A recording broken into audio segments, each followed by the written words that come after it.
Boom, down. Welcome, ladies and gentlemen. We're back to Three Black Geeks, watching three black men talk about meth. You know, white people shit. Yeah, it's a white man's sport, much like lacrosse, much like lacrosse and demeaning black women. Hold on, demeaning black women. It's their sport. If you're in the DC area, that's Dundalk, Maryland. Up in Baltimore. But Meth capital. before we go into the drug that has a white America in a headlock right now, well, maybe like, comment, subscribe, follow us. Please hit the notification button. We are getting regular stuff out as every week. And please visit us on not only 3blackgeeks.com, but also visit our Leipzig page that has a full library, 3blackgeeks.leipzig.com. I will add one more thing to all of the stuff that, like, all the usual stuff we have. Of course, Workers House Sports Show. Of course, 3BG at the movies, and of course, Chris, when's the next Morphin Metacast? I've been meaning to ask that period because it's been like a month, nigga. This coming Monday, we're doing Car Ranger, or one of the days that we don't have a movie screener, to put it to you that way. See, that's the other thing too. Also, like I said, yeah, I did mention 3BG at the movies. We do have a couple of showcases coming up that I wanted to do, but like always, I really want y'all to follow us on all of our socials as usual. And yeah, that's about it. Now back over to meth. Chris, I got a question. No, actually, all of us. We can pass this. What they call it, glass dick around on this one. I don't know what meth heads smoke. Here's the thing: seeing Tuco crush the little junk and sniff it like I thought to myself, that is the next level of doing meth. Well, like, when you snort the crystal, like, Jesus. But anyway, when was the first time did you see Breaking Bad? When was the first time you seen when it first came out? Like, I think the first when it first came out, because if I remember correctly, Breaking Bad that dropped right around the time Walking Dead dropped out, correct? No. Or was it before or after? It predated it by 2 years. Okay, so I watched Breaking Bad for the first couple of seasons, and then I fell off because I got hyper focused on Walking Dead.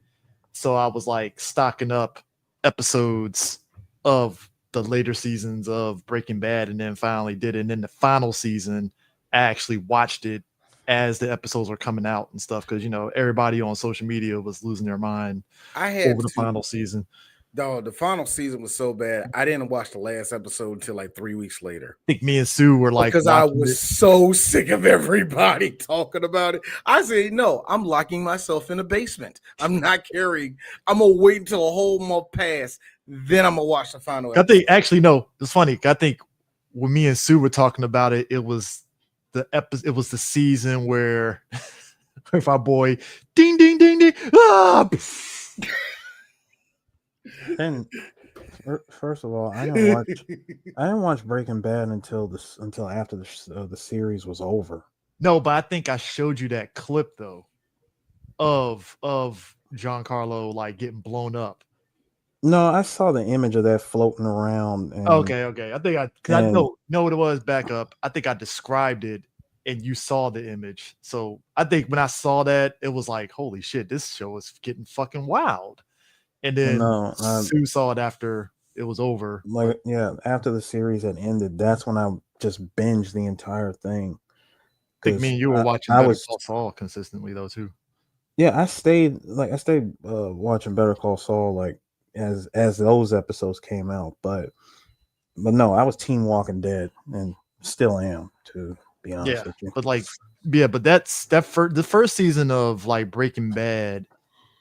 If you had seen the whole series, like there are certain things in the first season you pick up on that you knew was going to kind of, mainly on Walt's end, you kind of saw where it was going to come down to. And the thing about this series, it really boils down to greed. Because greed, I feel like it's more than that. I feel like it's more. I know it's more than that, but one of them is greed. That's just one.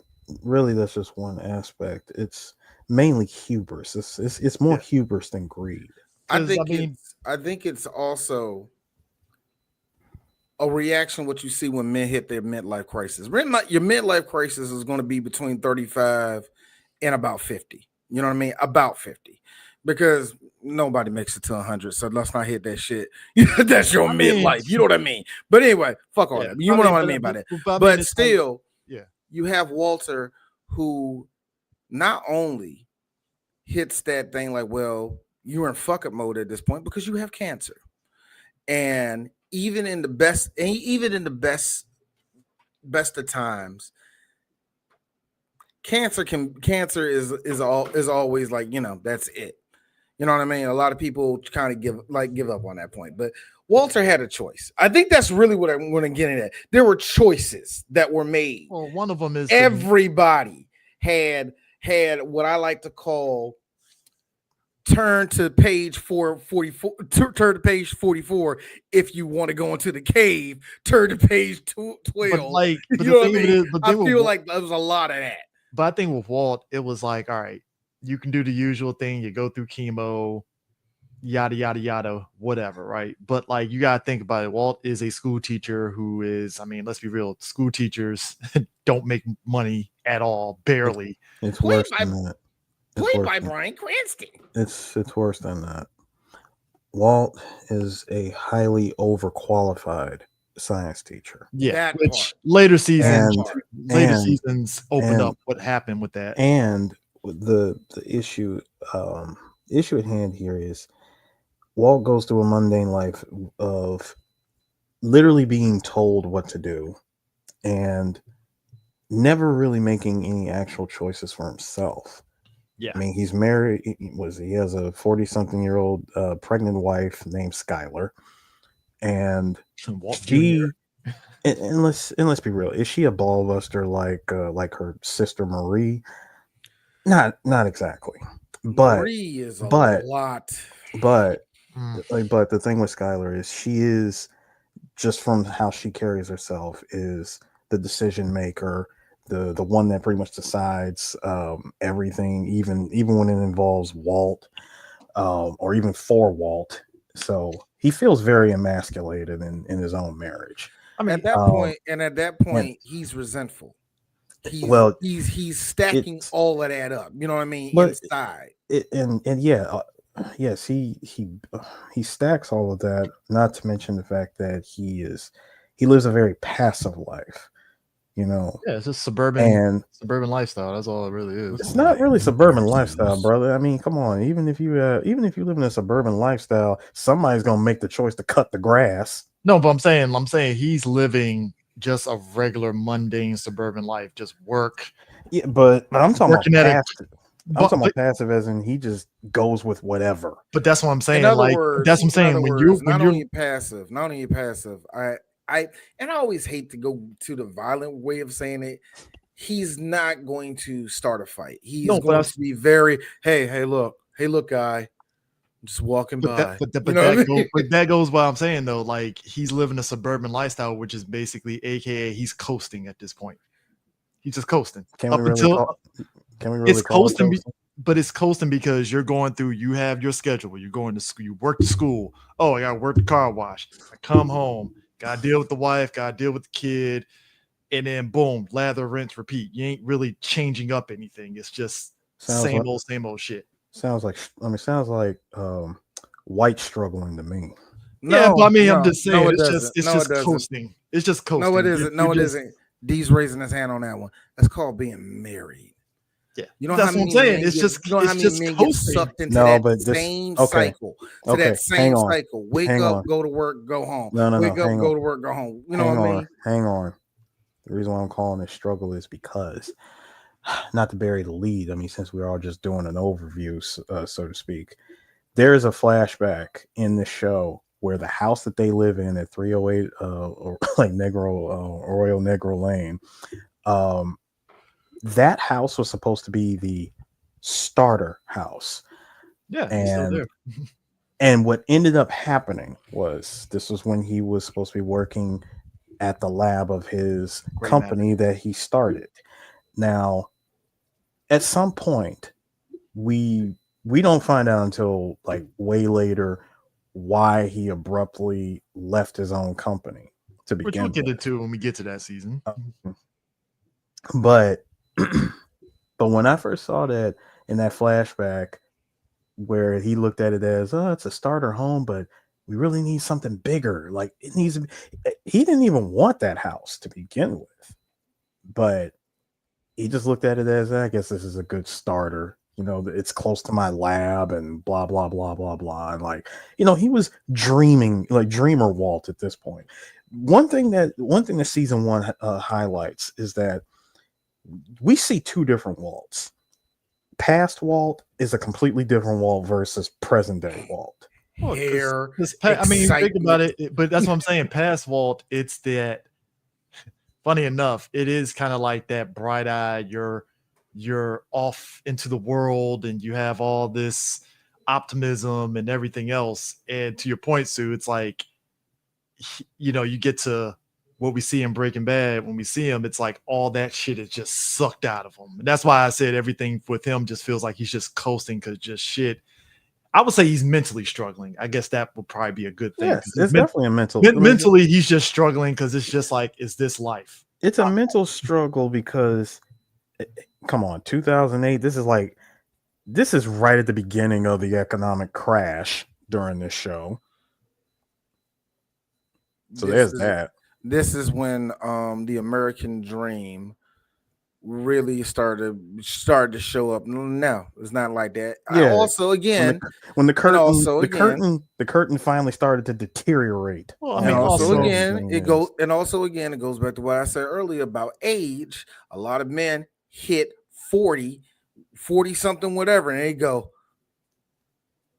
also, can I be what real? the fuck did I do? Can I be real for a second? A lot of that happened. We're negating another key factor in all of this.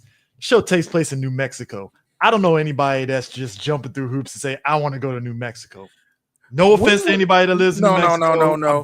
When we're like, look, I hate saying white people because I know there's Negroes that are fascinated with the desert. Retired people, maybe. But you know what I'm saying? I know there are some Santa Fe. I know there are black people that like the desert, but ain't no nigga alive going, you know what, me and the missus is going? Albuquerque. That's never coming out of a black person's mouth. As somebody that's driven cross country, okay, Arizona, I can get it, right? You know, your big places in Arizona, you can kind of see it. You're not that far from Southern California. Fine, cool. You get it to a degree. Phoenix. I personally think Arizona is a bit of a shit. No, it is. I'm just saying. I don't like Arizona. I'm saying if you live in like the big, like Phoenix or something like that, all right, cool. I mean, you know, I can get it. Weather. Yeah, you know, it is what it is. But like, I've driven through New Mexico. I don't get it, man. I feel like you gotta have family. It really has to, man. Because I looked at like when I watch driving through New Mexico and then watching Breaking Bad, I'm like, yeah, that's New Mexico right there. Because like where Walt and them were living at, I driven through and I was like, this is it. Like, but the thing that also like going through this also for me was weird because you know, we always say ha ha ha 3 black geeks, but no, on some real shit. This was some white people shit that Walt was going through at home with his son. Like, look, I can understand his son has cerebral palsy. He's trying to go through, you know, he got to deal with that. But I got to be also at the same sense. I'm just going to be real. Fuck Walter Jr. Fuck that little nigga. I get it. I get it. He's probably way stronger than his dad. And I mean that on some real ish with as a character artist. He's probably a way stronger person than his dad. He ain't dumb. He ain't dumb. None of that mess. But I'm going to keep it real. And I'm going to use the R word only once. When he was like, Dad, quit being a pussy. Shut your retarded ass up, nigga. Like, that would have been me. I would have got him. If you think about it, but if you think about it, though. But like, I get why Walter Jr. is the way he is. Yeah. I totally get it. I totally get it. But also, he hangs around Hank, who is like the most alpha male white dude ever. Hey, Eris, I feel that Hank is you if you went to the art. Hank is Eris if the military was really good to him. Those 4 years of the army was it. That was it. It's not too late. Eris can join the FBI. I'm sorry, Eris. But because Here's the funny part, y'all. When I was rewatching this, I like walked out the room, and when I came back in the room, Hank was there, and the first thing I heard was, "He's only half a beaner." I was like, I walked into racism as soon as It's called racism with a smile and joke. this All right, was first of all, Eris, I'm the gonna keep 2000s. Oh, yeah. I don't The want l- it to come the back, the but I late miss it. no, the late 2000s. I have no issue if it came back. Eris, I have no I'm not issue. asking for it to come back, but it's like, I missed you, baby. No, but here's Where the thing have about you the thing about been? If I could describe Hank, especially season 1 Hank in particular. Season 1 Hank is an entire season of hee-haw. That's how much of a cowboy he is. But here's the thing too. Yeah. Hank is. I'm sorry. Stop. I'm about to say, I wonder if you. But, here's the thing about it. But do you think about Nah, go ahead, dude. the thing about No, Hank? say it again. Go ahead. No, the thing about Hank is that Hank is the reason white guys like Hank is the reason why, as black folks, we're not surprised that like white cops are racist as shit. Because it's like, well, of course they are. Like, what the like? I'm supposed the Man, FBI is racist. You fans don't say. First of fans all, like- he's not the FBI. Hank is a DEA agent. Well, Yeah, DEA these is are all the racist. way fans. All the Yeah, all the no. There's a all the difference. alphabets. All the alphabets are No, racist. no, right? no, This no, is no. keep it No, with- there's no. First of all, there's a difference. Okay, he like Hank at some point in the series gets a job offer to move to DC with his wife to actually be in the FBI. and he would have been safe. Spoilers. Not only would he even do, there is an entire book about the size of all 3 Godfather movies of script put together that could tell you just how safe and how life would be completely different if Hank just took that job. Yeah, because I mean, you think about it, like this is a guy like Hank, to his credit, Nah, and to his he to his made a choice. to his detriment too, as we see as the series continues. He always, I'm not gonna say he was good at his job, but like he was always dedicated. Like, I gotta get this specific person or get this, and it actually kneecapped him as I the show feel kept like- going. Even though Walter played a little bit of part in some of that stuff happening to a point. Okay. So, Yeah, but What that, we s- but we'll definitely talk about that when we cover that season. Yeah, because what we see at Hank at this point, to me, Hank is just I love the job. he's really good at, like, I would say that I don't want, like, I'm not trying to take nothing off of Hank as a character in this. Oh no, his job. Yeah. But, and this is another thing, and Vince Gilligan gets so much credit for me for this crap. He really plays on the characters having the audience perspective of the situation. Mhm. We get the full story. The characters don't know none of this shit that's going on in between none of them. But anyway, so going back to Hank is good at his job. He's like the 5th best in that room. That's the best way I can describe Hank. He's good at his job, but he ain't the best one there. His partner's better than him. Yeah, He's an asshole, and but that's he's the making thing. all the money. But that's and the this thing and that. too. So yeah, he has in so many words every right to be a swinging dick. yeah. I It's mean, just and that's the gonna thing be too. real. Like, But one thing you could point out, and this was actually from a conversation that Hank has with Walt. So I want to say this was around episode 6. It was either episode 5 or 6, where they were talking by Walt's pool and they were smoking those Cuban cigars. Hank had brought them in and was like, he said, "Yeah, nothing like indulging in a little bit of forbidden fruit, if you will." So Walt smokes them, and he goes, "Huh? Isn't it kind of funny that here we are smoking Cuban cigars? Technically, if we I heard these were illegal, which brought up the whole forbidden fruit thing. But he didn't decide to say, if we were drinking alcohol in 1930, we'd be breaking the law. A year later, we'd be fine." And Hank says, "Yeah, well, some things that may be legal, shouldn't be legal. At one point in time, meth was actually legal. You can get it over the counter and everything. Thank God they came to their senses on that. I mean, and I think the other thing, Walter. Yeah.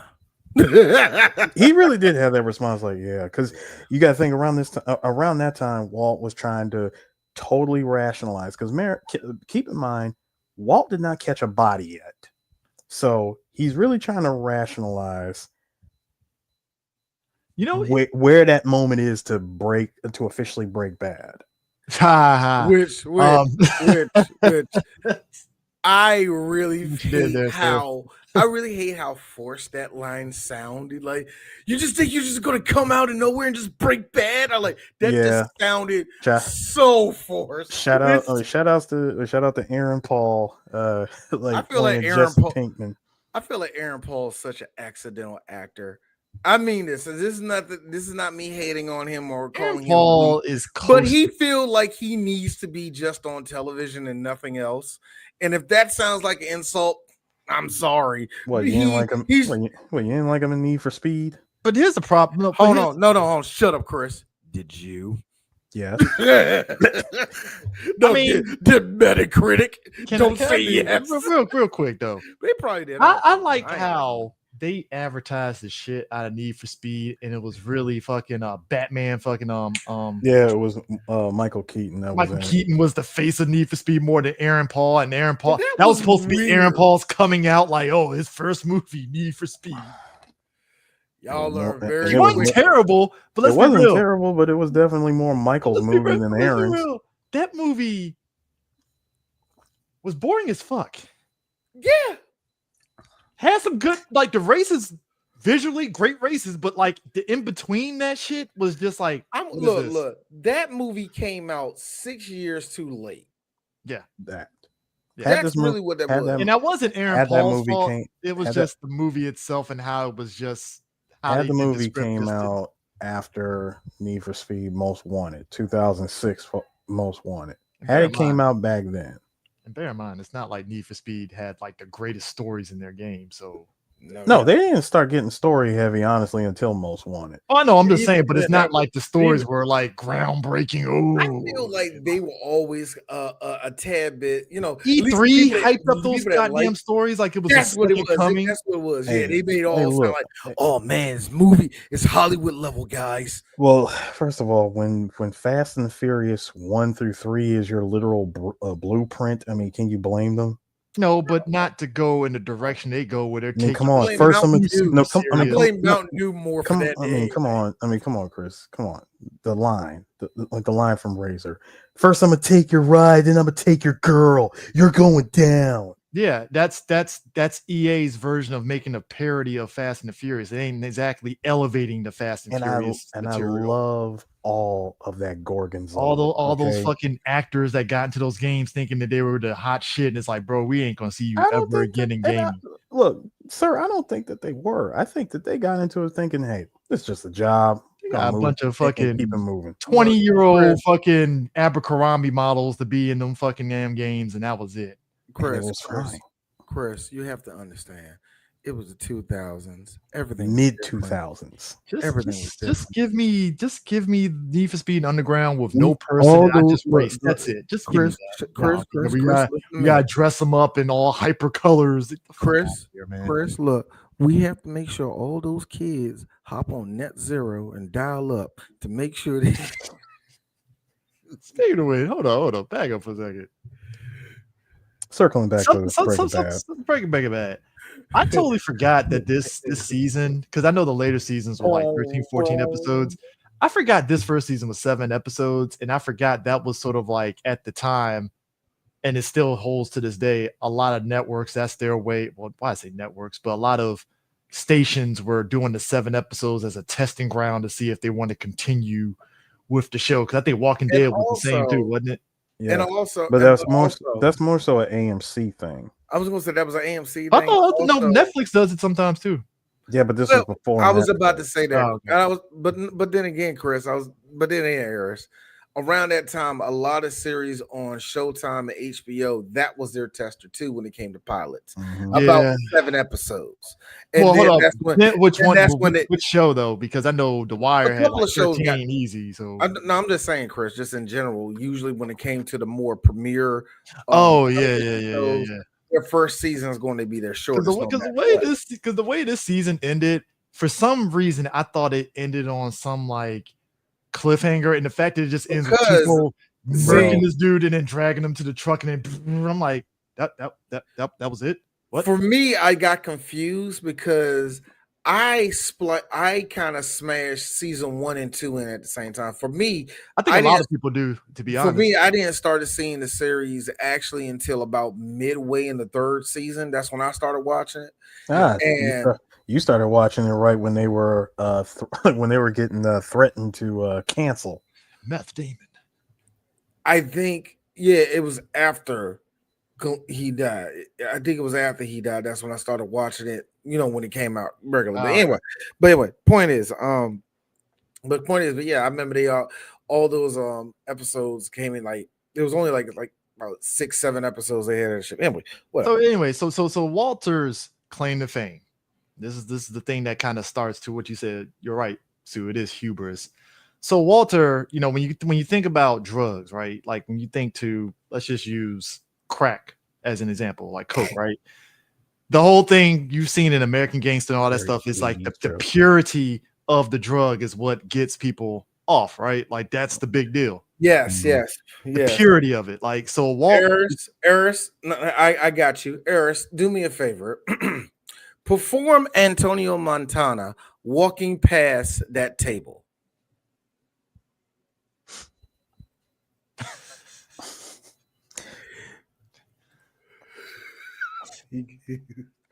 Walking past the table.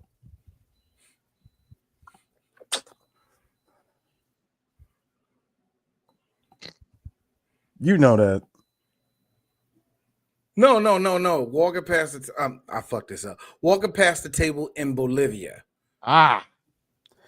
Do Antonio Montana walking past the table during that tour of Sosa's. Yeah, that was it. Like, what do you say? No, Eric. No, I got you. Like, you got a nice place, man. A-class shit. Then put it back in his mouth and got another scoop. So here's the thing. I mean, the fact that you glided your hand over the fresh Coke and then the purity proceeded to brush your gums with it. The purity of a drug is what ends up hitting you way more than when it's getting cut. And when you look at how Walter, him being a science teacher, chemist, and such, he knows a way to actually make pure meth that's actually better than the meth that Jesse and his crew are getting hit by Hank and the DEA for constantly. Nah, the shit that got me because I didn't know it was a thing, and apparently it is. We're making pure crystal meth. No additives, no chili pepper. Chili pepper's my signature. I'm like chili powder.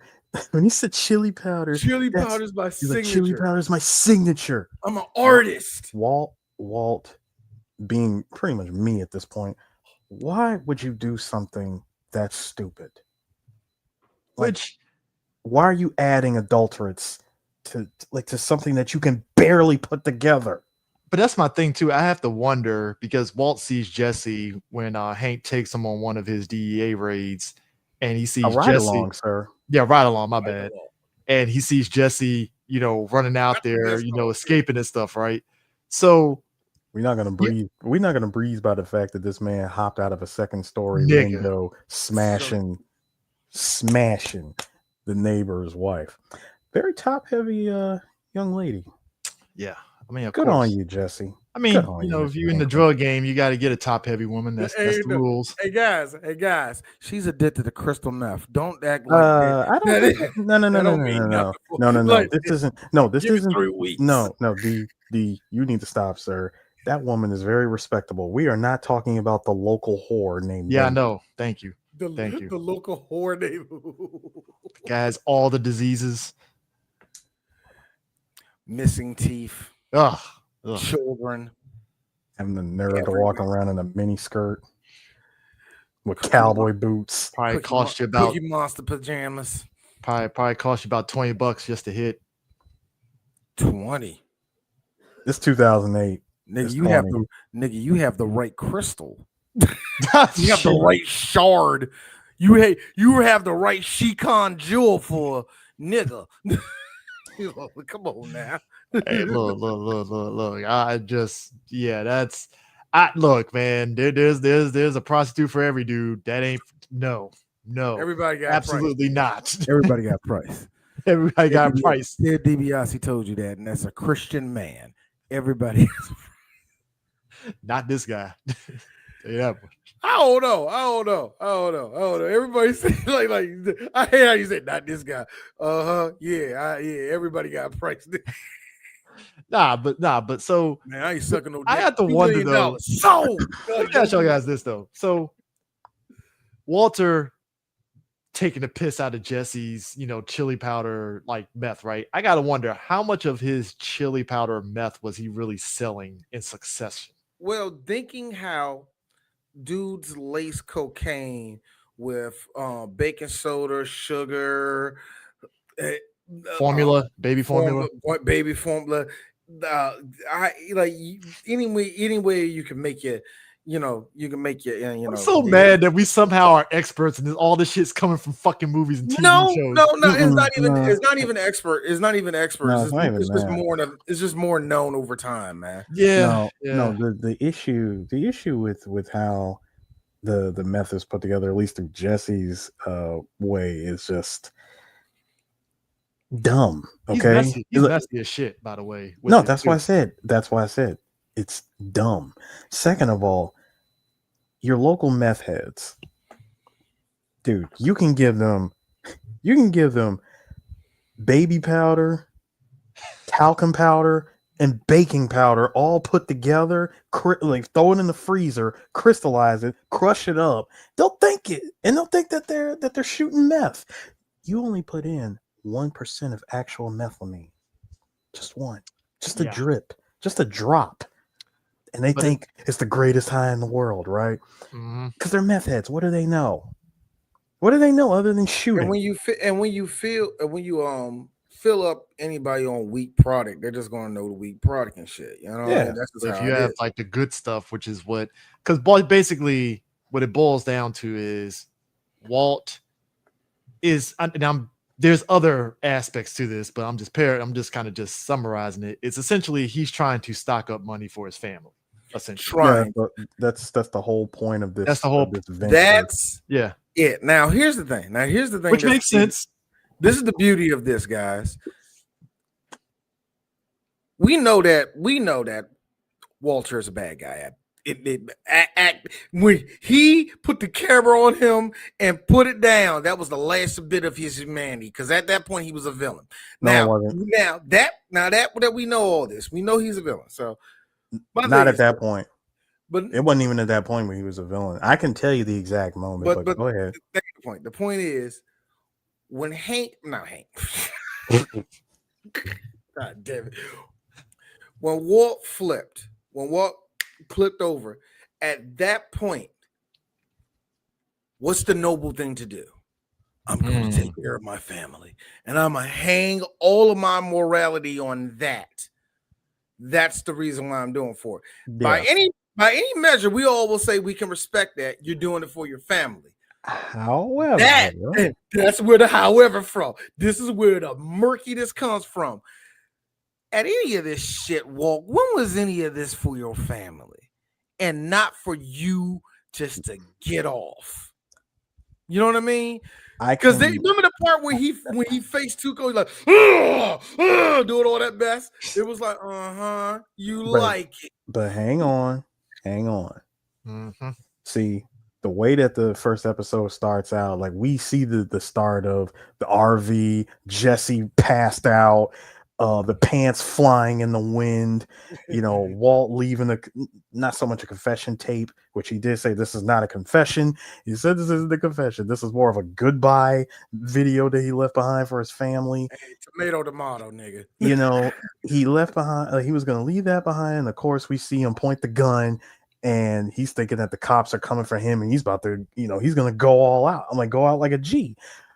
And even though when we actually cut to that moment and we see that he ain't got it in him to do it, but he did have it in him to pull the trigger on him, pull the trigger on himself. He did. He had it in him to do this. I gotta be real. Even though I keep thinking we're gonna get rid of that picture and we need it. Yes, we do. Even though that he couldn't even bring himself to do that, and then come to find out, it wasn't even the cops. It was actually a fire truck. That's what the blaring lights was. But hang on, Chris. No, the real point of where all this came to a head for him was after Jesse, is forced by the dude that he pretty much ran out on, Emilio Koyama and Crazy 8. They drive out to the desert and they meet Walt. And he's like, look, I can show you, how about I teach you my formula? Because this is one of several times throughout this entire show that Walt has saved Jesse's life. I mean, look, I will say this. And when he decides, all right, I'm gonna make this stuff. Come to find out he's making phosphane gas, which is something that he actually pointed out in one of his lessons during class. Message. And he figures, hey, I'm gonna poison these guys, and that's gonna be that. Hey, there were drug dealers, they were gonna kill us. I did what I had to do. This is self-defense, technically. And the real point, justified any way you want to, Walter. And the real point is when they find out that one of them is dead, one of them's totally dead, and that's Emilio. When Crazy 8 turns out to be alive, which, by the way, is the most hilarious moment ever when he ran face first into that tree because he was half conscious. Keep in mind that they kept him in Jesse's basement for the better part of like a few days. It felt like a whole week to me, but it could have been, and it could have very well. Time in this show feels like it goes off for like longer than what it is. Yeah, because there is one entire episode that Walt spends trying to figure out: do I kill him? Do I not kill him? It's the whole. He gave this nigga a sandwich. He gave him a sandwich. Passed out, because of his cancer. He passes out, dropped lung cancer. Yeah, for his lung cancer. Found out that his dad had like an old little ditty, and they both sung the ditty and stuff. Like, yeah, man, I probably gave you one of those faulty insurance claims, man. We're having a moment. Yeah, he actually he said, wait, isn't your dad? Don't he run that commercial Tampico furniture? Oh my God, that's you? That's your dad? What are you doing? What? How did you become why'd you do this? Why'd you become a drug? Dude, the fact that he and Crazy 8 have this conversation, and I'm so glad that Crazy 8 still maintains villainous by saying, Walter, getting to know me isn't going to make killing me any easier. There's a few hours later. And that's the thing. Okay. Did you like the pros and cons, the why and why not that Walt spent writing? No, but here's my thing though too. I'm mad that was the most relatable thing, because if I was going to kill somebody, I would do the same thing. But that's what What's I think. The pros and cons of this. But I think that's what works when we go on this trajectory of Walt becoming evil, is because like this whole time, again, he starts off like, hey, I'm trying to just create a nest egg for my family when I die, whatever. So his moral conscience is still there, like, because obviously when you get in the drug game, your morality fucking takes a nosedive, like it's gone. Well, And seeing it him all trying to, but depends. that's what I'm saying. Him trying to rationalize everything with that list. Because It depends on what foot. I mean, no, really, Chris. It really depends on what foot and what toe that you're stepping into But the that's what I'm drug game. saying. Like Because with him that's doing true. that, though, it's a situation of his naivety because he's green in this whole thing. Yeah. And him giving the sandwich to that dude, because any other person, including myself, would be like, why the fuck I'll give him a sandwich. I ain't giving him a plate. I put that shit on a napkin and Hey, there you go. I ain't did put you it on like a the plate. AutoZone bucket he kicked? Yeah, working like- for a bathroom. Like, Slid that joke. because I knew as soon as I remember when I saw that episode, and he fell down the stairs and it broke, and then he grabbed all the pieces. I was like, that dude took one of them pieces. I just know it. And boom, as soon as he put I was like, yep, he took it. Because then, and again, that's the naivety of thinking that this guy was just going to be fine. I'm like, no, he's going to kill you. No, it's the fact. I mean, and of course, he already knew. He knew that he was gonna, that he was gonna go like come after him and his family. Dude really had the nerve to sit there and say, "Man, I really thought you were gone for a second. I thought you were dead." And he tried to act concerned. They both tried to like really play off of the fact that they just spent all this time talking and quote unquote getting to know each other. And he's like, "Well, you don't have it in you, man. This life isn't for you. Like, dude, you have a family. You should go to them. Look, just let me go. I'll honestly forget the whole thing." He really tried to play that part. He really tried to play that up the wall. And even Walt was like, what am I even doing here? How did I get here? Look, I'm going to go get the key and I'll get you out of here. As soon as he put all the pieces together, he's like, wait a minute. Because again, villain. It's like, I dude. mean, It's like, dude. Really You weird. Putting that plate together and realizing that one long piece is missing. Dude, he scrambled. He dumped the trash can over looking for. It's like, please let it be in here. Please let it be. And he's like, why are you doing this? Why are you making me do this? I was going to let you go. What happens is this. Walt has two things. He has two sides. He has two things going on. And I don't want to use the term Jekyll and Mr. Hyde because I found out that all of us have been using that way wrong, and I've realized none of us have actually read the book. So I'm not going to use that term. In But what way? Just real quick, what do you mean by that? We got it wrong on that? The story how we interpret it is actually the wrong way we all been interpreted. I don't want to repeat it because I don't want to repeat nothing that I ain't fully versed on when it comes to that shit. But when I heard it, I was like, get the fuck out of here. It's sort of like that. But anyway, when it comes to it, he has two sides going on. He has one side that is trying to justify everything that's going on, not only justify, but justifiably criminal. But also to douse fires. It's there to be like, wait. We're going to be different. We're not going to be like every other drug dealer. Here's the problem with that. It'd be one thing if this was Eris has two baby girls at home, and after Eris gets off of work, he sells drugs in Southeast. Not a whole lot. He has an ounce or two on him. Hey man, I got you. Stop by, give him a bag, keep going. He got that thing. Eric's doing that. I get it. You're just trying to make ends meet. You ain't trying to. You ain't out here criminal. Yeah, you ain't out here trying to kill nobody.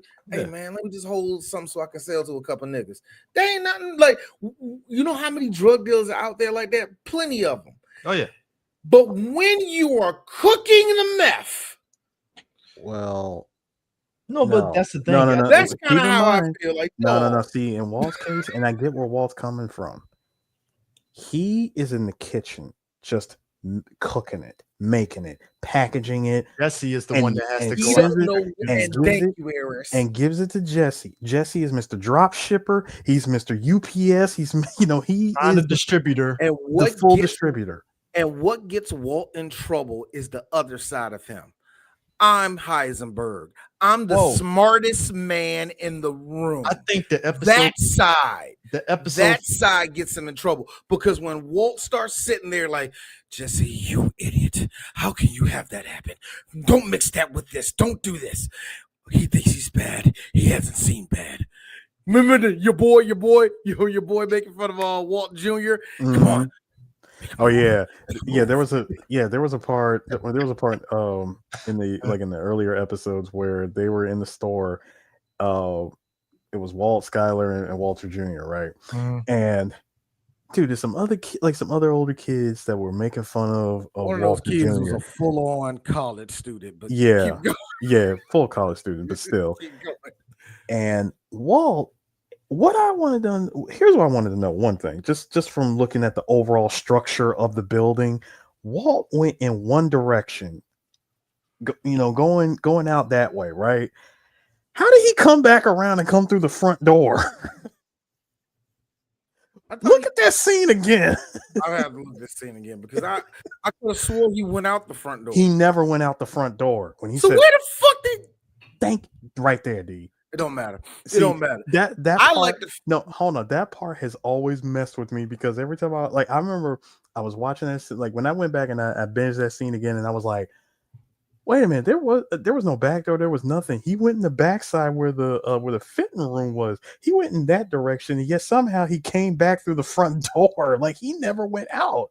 We never see him go out the front door, but he comes back to the front door and kicks my man in the back of his knees, took out the whole North Tower, Harris. Yes. my man just toppled over and proceeds to step on that freaking calf muscle. He said, "Oh yeah, you don't like that? What's wrong? You can't walk?" I mean, we just see Heisenberg, but not just Heisenberg. I would like to say at this point, up until episode 7, we're just dealing with angry Walt, because Walt, for what a lot of people who have seen the show realizes, Walt has serious anger issues. Oh, Well, I mean, I think that's what I said. That's the resentment falling out. But I mean, all of that shit you have in there, yeah, all of that was just pouring out. And just to be real, Eris, Skylar's vagina. And I've been waiting, baby. Gotta be real. There is something to be said. There is something to be said about how, like, you're the wife that had to deal with your husband being on this high, and then now he's on the low end, and you had to deal with that for so many years. And then all of a sudden, out of the blue, he just that bit of that you thought was gone is there, and it's like, oh shit! Ironically, it's like after 16 years of just docile, emasculated Walt, all of a sudden he goes beta Walt. He goes from alpha to beta for 16 years, and then all of a sudden, oh shit, Dude, it's just funny how finding out that you have inoperable lung cancer makes you go from this to this to this to this. Listen, at one point, this. Hold on, no. Go back to that. Hold on, Eris. By the end of the show, this. What the hell? Go back to the Adam Sandler one real quick. Okay. Let me tell you something. I have never in my life laughed so hard when he looked at Tuco and said, "That ain't meth." It's like, this is not meth. I swear that had to be the most visually dope ass scene ever of the explosion and Walt walking out of there with the fucking money. Bear in mind, Tuco looked at him like, respect, nigga. Shit, here's the money. God damn. Hey, Chris, hold on. If I could bring it full circle, that same bag of money was used by Tuco to beat the living piss out of Jesse. I mean, which, to be fair, all right, y'all. We just got to say this. Jesse Pinkman is Krillin. He takes Jesse is a character. Jesse is a character. I was just gonna real quick, Chris, before you continue, I was gonna say, and at the end of the day, Walt is this. Yeah, because look, go home and just drink. Jesse, what's weird about Jesse is Jesse, you're right, D. He's Krillin, but he's also like he's the reluctant sidekick, and over the course of the series, it's like he goes through it. Like it's like the writers put him through every scenario, and by the time before you even get to El Camino, that last season, it's like Jesse literally was basically like this. Jesse like me the whole time. Me went through so much bullshit, and the relationship between him and Walt is kind of like father and son, or at least Functional father son. No, it really is. It really is. Manipulated father and son, but Walt, Yeah. but Walt. No, I was just gonna say All Walt. gaslighting the shit out of Jesse. Walt sees Jesse as the son that he never had, also despite the fact that he has Walter I'm about to Jr. say, I was like, God damn. No. I'm talking about this version. But minus the cerebral palsy. Is that Yeah, both I'm of just y'all saying. fucked up. Both of y'all. No, but he really does. He really does. Despite But him no, it's the you're truth. right. No, but despite him Right. manipulating him, he sees Jesse as as another son that he never had. But I also think it's what And he the said one though that- was the whole thing of Jesse reaching his potential because he remembered Jesse as being Yes, he was his never student. He hitting was his to his teacher. potential because it's like I see that you know how to do this the chemistry, but you're lacking, and it's like boom, okay, you got something, you just never utilized it. He just Yeah. kept. All right, Jesse- Listen, he says the same thing that every teacher tells that one brilliant but lazy student: apply yourself. you could be so much more than what you were. First- Just apply yourself. First off, Sue, you don't know my life. All right, I've gotten that Hey, twice look. in high school. All right, Hey, listen. twice. Oh, welcome to the club, sir. Yeah, this Hagler doesn't count, sir. Hagler doesn't count. He gets that to everybody. It's not even Hagler, dude. I Shout got out to Mr. Hagler. like listen. I didn't just get that from Hagler. Two worlds, okay? School world, home world, okay? Well, everybody, all three of us have gotten it at That's home. what I'm all right? saying. That's why I said welcome to the club. Wait. Got what at home? Oh, apply yourself. The apply yourself. Yeah. In me in school, look, here's my thing. What I had to realize with me, I just look. My dad was that boy ain't got autism. He just don't like it when it's loud outside. Like, that's how my dad treated me. So What people don't understand black people. that boy ain't And he got don't got autism. He just like to ADHD. rub the carpet. It's like that motherfucker don't got ADHD. He need to sit his ass down and fucking learn. Look, I got to be real with you. I am that way with my sons. All my sons are some bit are on the what I call the light side. They're on the light side of the spectrum. All three of them, and they be like, "Well, D, don't do this." Like, no, sit your asses down. Shut the fuck up. See, they sat down, they shut the fuck up. That's called being a dad. They ain't ADHD, they need a father. Anyway, but that being said, drink some water. God damn. But no, for real. When it comes to Jesse, like you got all three of us said, when there's a student that really, really likes something and his whole lifestyle makes it adverse to like, yeah, that's stupid. And a teacher sees it. Sometimes teachers hold it. The right teacher can hone in on it.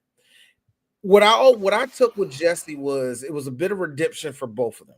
Jesse ain't got no relationship with his father. Oh hell no, his Zero. parents. He is like we see in this season, like his younger brother sees what he does, and Jesse's like, no, don't be like me. Like even to the point that he takes that marijuana thing, he's about to give it to. He's like, oh no, crushes it, and it's like, no, go in the house. Like, nah. Hang on, Chris. No, what he really said was, no, you ain't getting this back. It's skunk weed anyway. Yeah, like, do better. Yeah, do better. I mean, but still, like, and that's the thing. What? Jesse to the Walt. Not only is Jesse the student that got away, because I'm pretty sure every teacher has at least 2 students every year that graduate or they leave, whatever happened to them, they go, I hope he did it. I hope he got his life changed around. I hope she stopped fucking around. I hope he stopped doing this. For a couple of y'all girls, I hope she stopped being fast. You know, like whatever it may be. You heard it. Hey, CJ, since you brought up his brother, I'm gonna go ahead and bring up this scenario.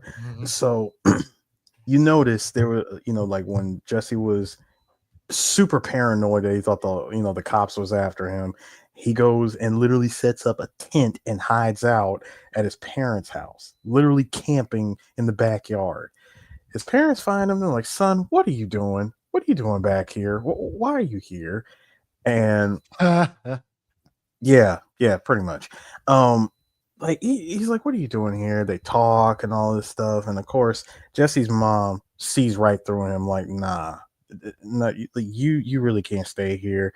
And I believe, why, like, why isn't we found, marijuana here? Like, you're smoking in our house. So we come to find out that, number one, that wasn't even Jesse's to begin with. It was actually his little brother's. And the reason why that his little brother had weed in the first place is because of the constant, and I mean constant, pressure that he deals with from his parents, especially when Jesse really tried to tell him, oh, can you believe that they want me to leave the door open?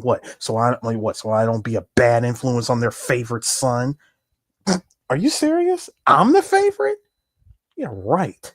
You're all they ever talk about. Little man, I understand exactly what you mean. You're still the favorite. No, he's not. Oh, he's clear. No, he's not. He's the favorite. Eris. No. Eris, I hate saying this. Me and Chris have siblings. He's the favorite. No, you might have. We siblings. get where little man is coming from. No, I exactly get where he's coming from. No, you're still the favorite, little nigga. Shut up. Nah. See, he is. I don't think so. Even despite me not having siblings, I don't believe that, because if that was really true, why is he like dealing with constant pressure though? The constant pressure is not coming. No. He's not the oldest. He's the little brother. I got you, Eris. That constant pressure is, yes, it is coming from the parents, so he does not be like him. He is seen as the redemption son. Exactly. So even when he fucks up, he's not going to be as bad as Jesse. Yeah, he's going to get the best of everything compared to Jesse. But yes, I get it where you're coming from, Eris, on a love level, and that is very true. For some parents, I treat you like shit, but I actually love you the most. That is very true. I get where you're coming from, but I'm gonna keep it a buck. No, we like him. I really believe we like this one. I really believe that while they do say stuff like, oh, our second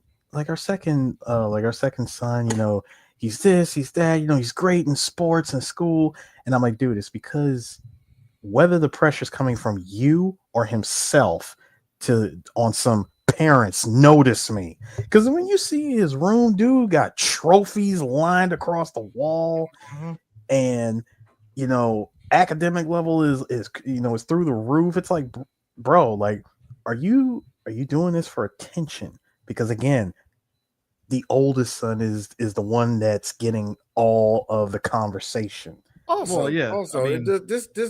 So again, I don't believe that the little brother is the favorite. That's fair. I refuse to believe that. Now, that being said, I will have to say this. This is still 2008, and marijuana really didn't become legal until about 2012.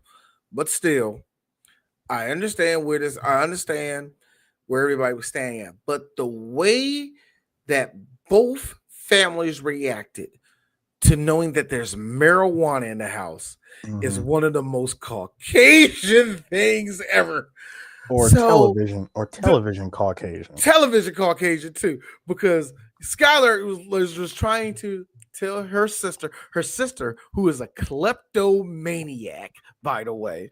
She was telling, also lies constantly, just whatever pot she can put her nasty white finger in. She tells her, well, there's somebody at my job, and she just interprets it as it being Walter Jr., who is doing. I mean, she's terrible at this. And then goes to Hake about it. Now, Eris, I got a question. No, I ain't got a question. I can just tell you straight up. If you coming at, if my son is missing, I'm with Uncle What's Face. Yeah, what happened? Well, something went down to school. I had him. The fuck you ain't come to me? That is some. Do you know that's some? You're talking. I know that scene. No, I know that scene. She went behind both Skylar and no, I know that. I know He that just scene. straight to Hank with that shit. No, Oh my I know that scene that you're talking about. Number one, she tries to get Hank to take time off of his job as a DEA agent to do some crazy scared straight thing by taking Walter Jr. to oh god, what is it? The Crystal Palace, aka the local rundown La Quinta Inn, and I mean La Quinta Inn, and Eris, it was an Econo Lodge. What are you okay, talking about? fine. I think every Econo Lodge is a trap hotel at An this point. Econo Lodge, no, the Econo Lodges are official trap hotels. The disguised trap hotels are the Red Roof Inns. Red Wolf, nigga. Get out of and hey, look, while y'all talking about hey, rural towns with a quality inn. I think y'all need to shut the fuck up because y'all too. But anyway, dude, he introduces Walter Jr. to Wendy and asks like, how much do you charge for like the most depraved act in the world? And I'm like, bro, these are bargain prices she's throwing out there. You could tell that Obama was about to come into office with these prices. So of course, even but again, Eris for marijuana. All of this was about marijuana and weed, nigga. And the crazy thing is, even Walter Jr. is like, Uncle Hank, I don't smoke marijuana. Like, what are you talking about? And when Hank actually saw through, like, I really don't believe my nephew actually did like indulge in any of this stuff. Like, what does my wife have me doing? And the best he part felt so stupid about it too. Even when she approached Hank had his like a little bit of weed. Even still, because he was like, okay, why I gotta take him to the Crystal Palace? And even still, he's like I don't think it's the kid. I really do think it might be Walt. I'm just saying. No, it can't be. And here probably one of my favorite parts was it was oh yeah, you remember when Walter Jr. and his friends were trying to like get some dude to buy beer for them. Buy beer. Why would you send a kid with cerebral palsy up this way? Can you get some nigga? What the fuck? Go home, little nigga. What big brain idea? Again, these are high school kids. This is late 2000s. All of this is stupid. And as you said, the white. This season 1 especially. I know Jim. Look. I understand that Walter Jr. had crutches, and y'all thought he was like Jimmy, but he ain't Jimmy. You're not. He's not Jimmy. Jimmy has charm. Okay. Yeah. Jimmy's charm is like plus 50. You know what I love about Jimmy? I love that he stutters because that actually makes his character. Y'all think it's me making fun of him? No, that makes him unique for me. I love it when he does that. So, dude, after he really tried to get this guy to buy a beer for him, dude finally just tells him you just try to get a cop to buy beer for kids, and I was like, bro.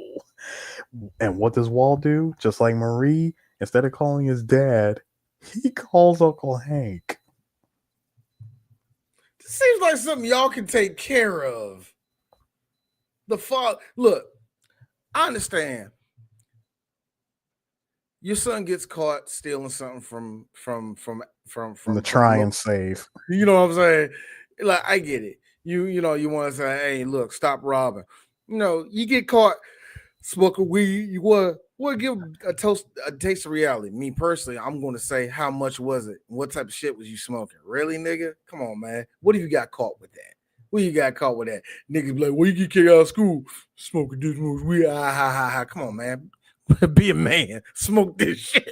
But still, like, everybody, like, it's like, let's police these drugs. All the while, Hank is making a drug that is tearing apart the community. Walt, I love Walt is it. making Walt's making the drug, but I'm sorry. I'm sorry. Walt is basically, I sell meth to the community.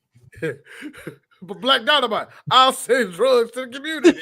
technically it's a Batuco, I send drugs. Batuco. I make drugs for the community. I gotta don't be real. sell. I have a distributor. I gotta be real. And we will not make garbage.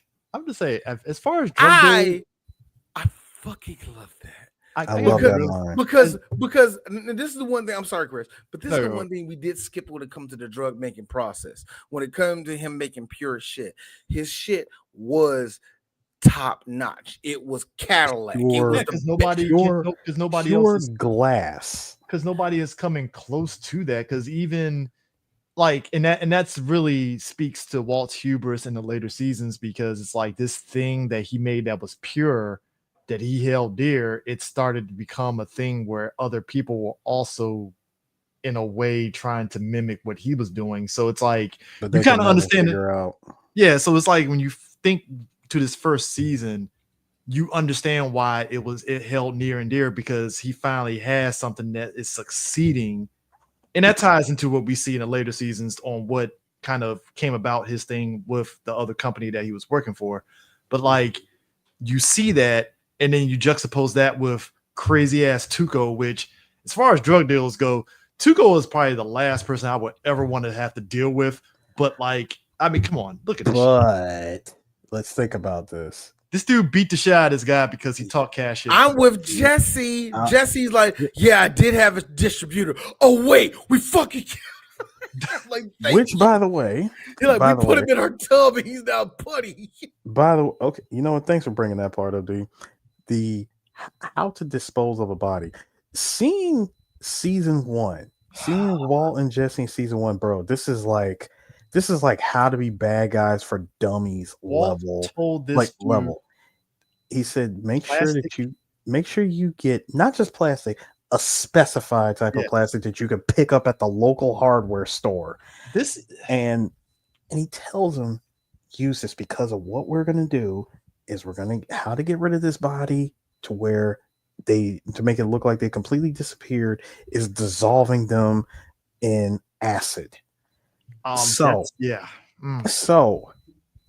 by doing this, he said, you have to get this particular type of plastic tub. Just get that.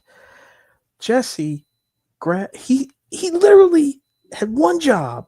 He's there at the hardware store. He's putting himself inside the tub like, Mr. White, is this the thing? I mean, is this gonna work? I mean, I don't think this is gonna work. I mean, I can't even get myself in here. Like, what am I doing? This is stupid. And all the while, he dissolve Jesse. All the while, he decides, you know what? I have Yahoo it is. I got the perfect plan. And when he tells him, while you were sitting here, dicking around trying to figure out what to do with Crazy 8, I've actually been doing work. You know what I'm saying? I got a perfectly good bathtub upstairs. That's how I got rid of the body. And then what got me, but now hold on, Eris. This was going back and forth because the whole thing, get rid of the body, was a thing. Because remember, Walter's taking too long to get rid of what's her name. So he's like, we flipped the coin, bitch. Yeah. You're supposed to have him gone by now. So all of this. So Jesse, yes, Eris, Jesse. Fuck you, man. What, you think he's smart? I'm smart, bitch. He said, I'm sorry. Now also, I said bitch more than once. Bitch didn't really become his catchphrase until about season 2. That's when all the B words started ramping up for Jesse. However, during season 1, I did like the other line, which was, yeah, Mr. White. Yes, science. Science, bitch. But well, Heil Hitler, bitch. That was my other favorite. Anyway. Dude. Walt already knowing what's about to happen. He said, I'm sorry, you did what? Okay. Walked right over to where the bathroom was and noticing the drippage coming from the ceiling. and we see a full rump roast, an oversized rump roast, just hit the floor. They put a turkey. They put a turkey in red paint, cut off the wings, and threw it down. And chucked it down, and It was a chunk of human that hit the ground. 99% of players are doing this. Sorry. Accidentally clicked on it. My bad. So, anyways. Habibi firebombing got a missile to. If them robbers come through, then I guarantee. So, I had to clean. Walt, and again, there are moments when I feel like Walt, where he looks at Jesse and goes, "I'm sorry. What was that? What was that I said? Oh yeah, that big stupid piece of plastic that I told you to buy. Yeah, you see, sulfuric acid will eat through just about everything. You know, granite, ceramic, marble, but not that plastic." Well done, Jesse. Well done. Well done, Jesse. I love the cancer bald spot right there. Walt said. This was I gotta be real. As a father, my dad's going through cancer. It was kind of rough for me to see. I had to call my pops. You know what I mean? This is what, because you see Walt in the shower, he's washing his hair is falling out. And then the scene that scared me the first time I ever seen it was Walter peeing. Now, if you were on any of those chemo drugs, that's exactly how your pee looks like. Yeah. And yeah, I remember that being said. Some asshole that was on chemo drugs when I went to the bathroom and flushed the toilet, and I walked in. Ah! Oh, bro, I had one of them moments. I mean, chemo's no joke. That shit will fucking take it out of you, and that's and chemo is literally frying your insides with radiation. Yep. And cancer cells. And it's so funny to see my dad. I see my dad play basketball. Not even like play basketball. My dad ain't going to do a full court and none of that shit. My dad was just shooting around and all that, having a good day. And then the very next day, my dad can't get out the bed. Or we be having a good old time. My dad just sitting there, just like, sitting there. You see him just rocking because it's hurt. It's eating him up. You know what I mean? It's hard to see anybody go through any type of chemo like that. And that's why it was really cool. Where we also get to see this one side of Jesse is that Jesse gives a fuck about people. Jesse cares about people. His little brother and even Walt.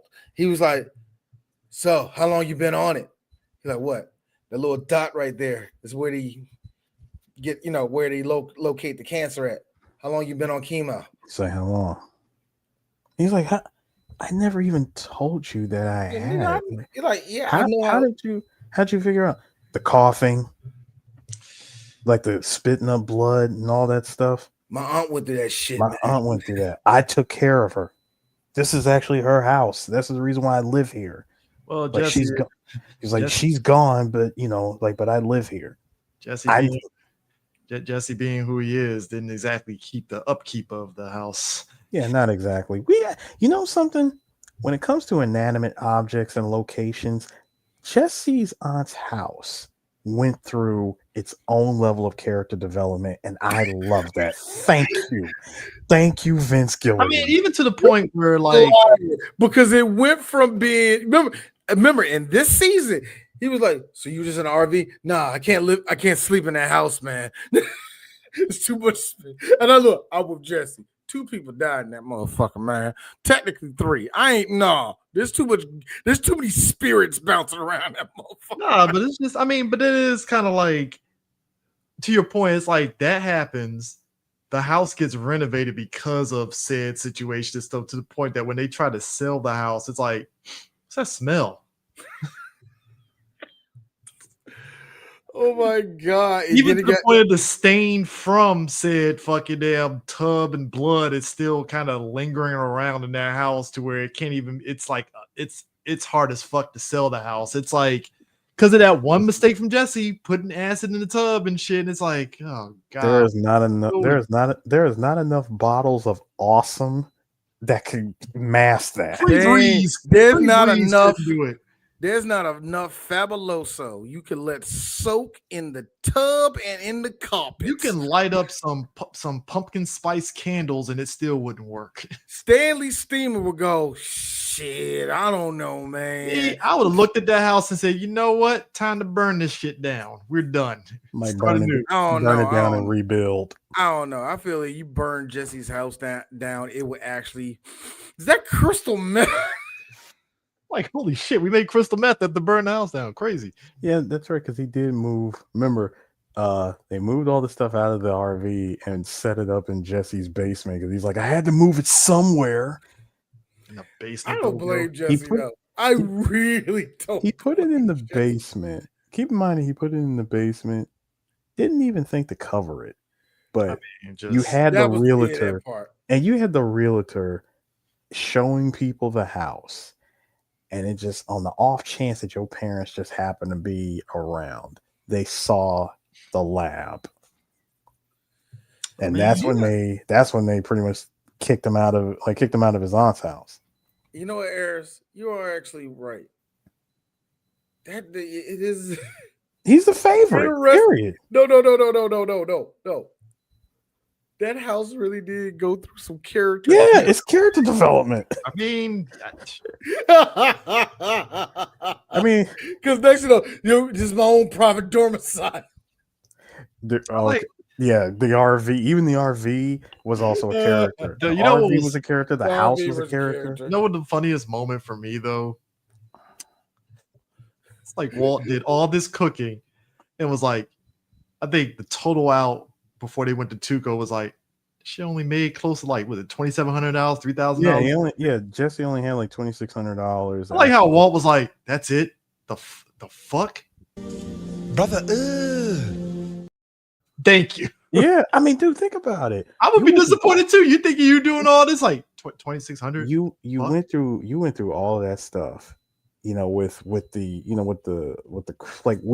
materials that you had on hand at the time, only to turn around with net $2,600 profit. Because the truth of the matter is that they actually made a little bit more, but because of everything that took place and everything else that went down, and the fact that Jesse was only able to move it in the amount of time that he only had $2,600. Yeah, like you said, I'd be disappointed as well. I like how Walt was like, fuck it, we gotta ramp this shit up. Time to steal. So in comes their big brain plan. They go to a facility and we get a little bit. The only thing that was missing was all of that being in 2x speed. Prior to that though, we did get some interesting. I love Walt's history lore dumps, like his info dumps about stuff, and one in particular, when they were trying to figure out how do we break into this place, he's like, how we break in, like Mr. White, how are we going to get in there? Jesse, you ever heard of this thing called the Gustav gun in World War? I think it was in World War II.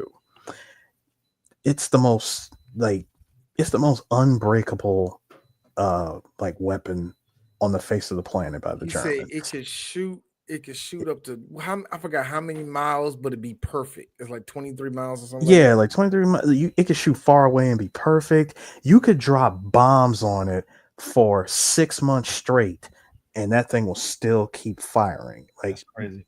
There's nothing you can do to it. However, pulls out the Etch-a-Sketch.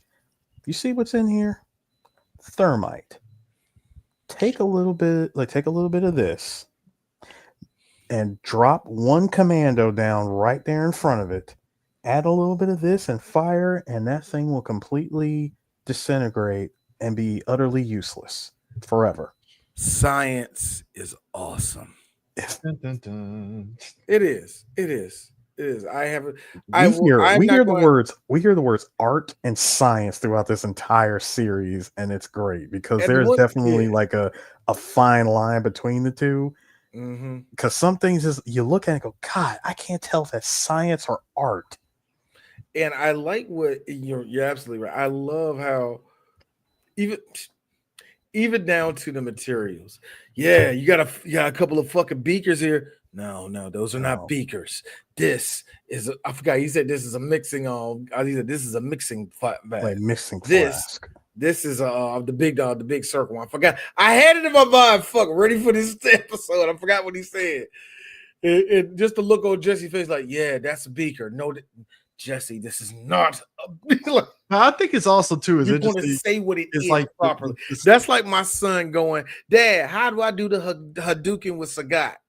Son, you're gonna be saying all the words correctly, but I want to do a Kamehameha just like Ryu. All you you rage bait. He was playing X-Men versus Street rage Fighter. Bait me, child. I mean, he was playing X-Men versus Street Fighter. I mean, I like also to Sue's point, the amateur hour. No, for real. Actually, no, Eris, you're right. Donovan, the first time he saw the Shinku Hadouken on Marvel vs. Capcom, he called it a Kamehameha. Mm-hmm, you are right. Course. Yeah. Go ahead, Chris. The amateur hourness of Jesse and Walt is to the point that where this starts the barrel. It's the barrel part for me. Yeah, I was going to mention that. Like, dude, they carried this giant barrel. No, they didn't roll it. That was the problem. Because even when Hank looked at the camera footage, he was like, "It's a barrel, you idiots! You're supposed to roll it." They're over there. They're over here struggling to carry it out. But I think what's even more interesting is that you think about the fact that the gas mask from the school gets left out in the desert and those kids come across it. I feel like, see, that's the other thing I hated about these first 3 seasons, where it's like, oh, for the love of God, Walt. I mean, look.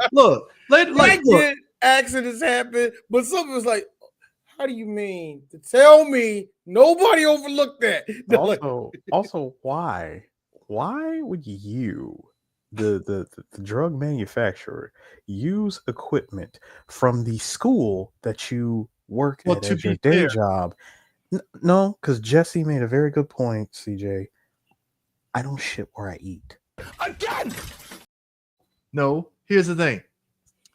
I get the logic from Walt, because Walt is like, hey, I'm in charge of this equipment. Yeah, only you have access. No, but here's the thing.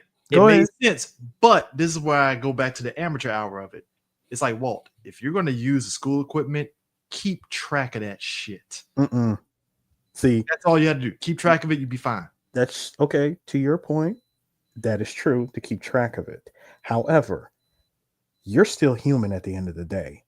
Oh, I know. You have to always look out for that margin of human error, which Walt, in all of his genius, oh God, does he let that human error fly? No, that's what I'm saying. The gas mask of it right there was the thing that set off the proceedings. And that's why I said again, why would you use equipment at the place that you where are you going to get said equipment from? You ain't gonna order on Amazon? Dude, you can get 2008 first off. Second of all, 2008. Second of all, you know somebody who's already on that side of the tracks, okay? But you gotta remember, they're trying to do this between both of those two. That's the other thing. Yes, but I will say this. But no. But my point is that you are using equipment which is now becoming evidence, and the only thing connecting it is you, because only you have access to said equipment. That to me it was a rookie mistake. And that's a pure rookie mistake. First of all, do you know how easy it is for you to just lose something like that? Something as important that has the address printed on the equipment. I mean, but that's the thing too. It's a particular school too. A very particular school. But that's what I'm saying. It's school. And that's the thing. It's like, I get it, just because you need something ease of access and stuff. And even then, it's like, again, you got to keep track of that stuff. Even with human error, you have to still keep it and stuff. But my logic would have been, all right, if I'm using this, I'll also need to maybe get equipment so that way I can put said thing back. That would be my logic. Whether you try to use school funds to order additional science equipment. Here's something. You want to know something interesting? Let's just say, hey, that one piece of equipment that just happened to randomly escape or get tossed in the wind gets recovered, and and then when the DEA starts looking into it, and going, it's actually addressed to the like to my brother-in-law's school. Let's see if Janitor might have something to do with it.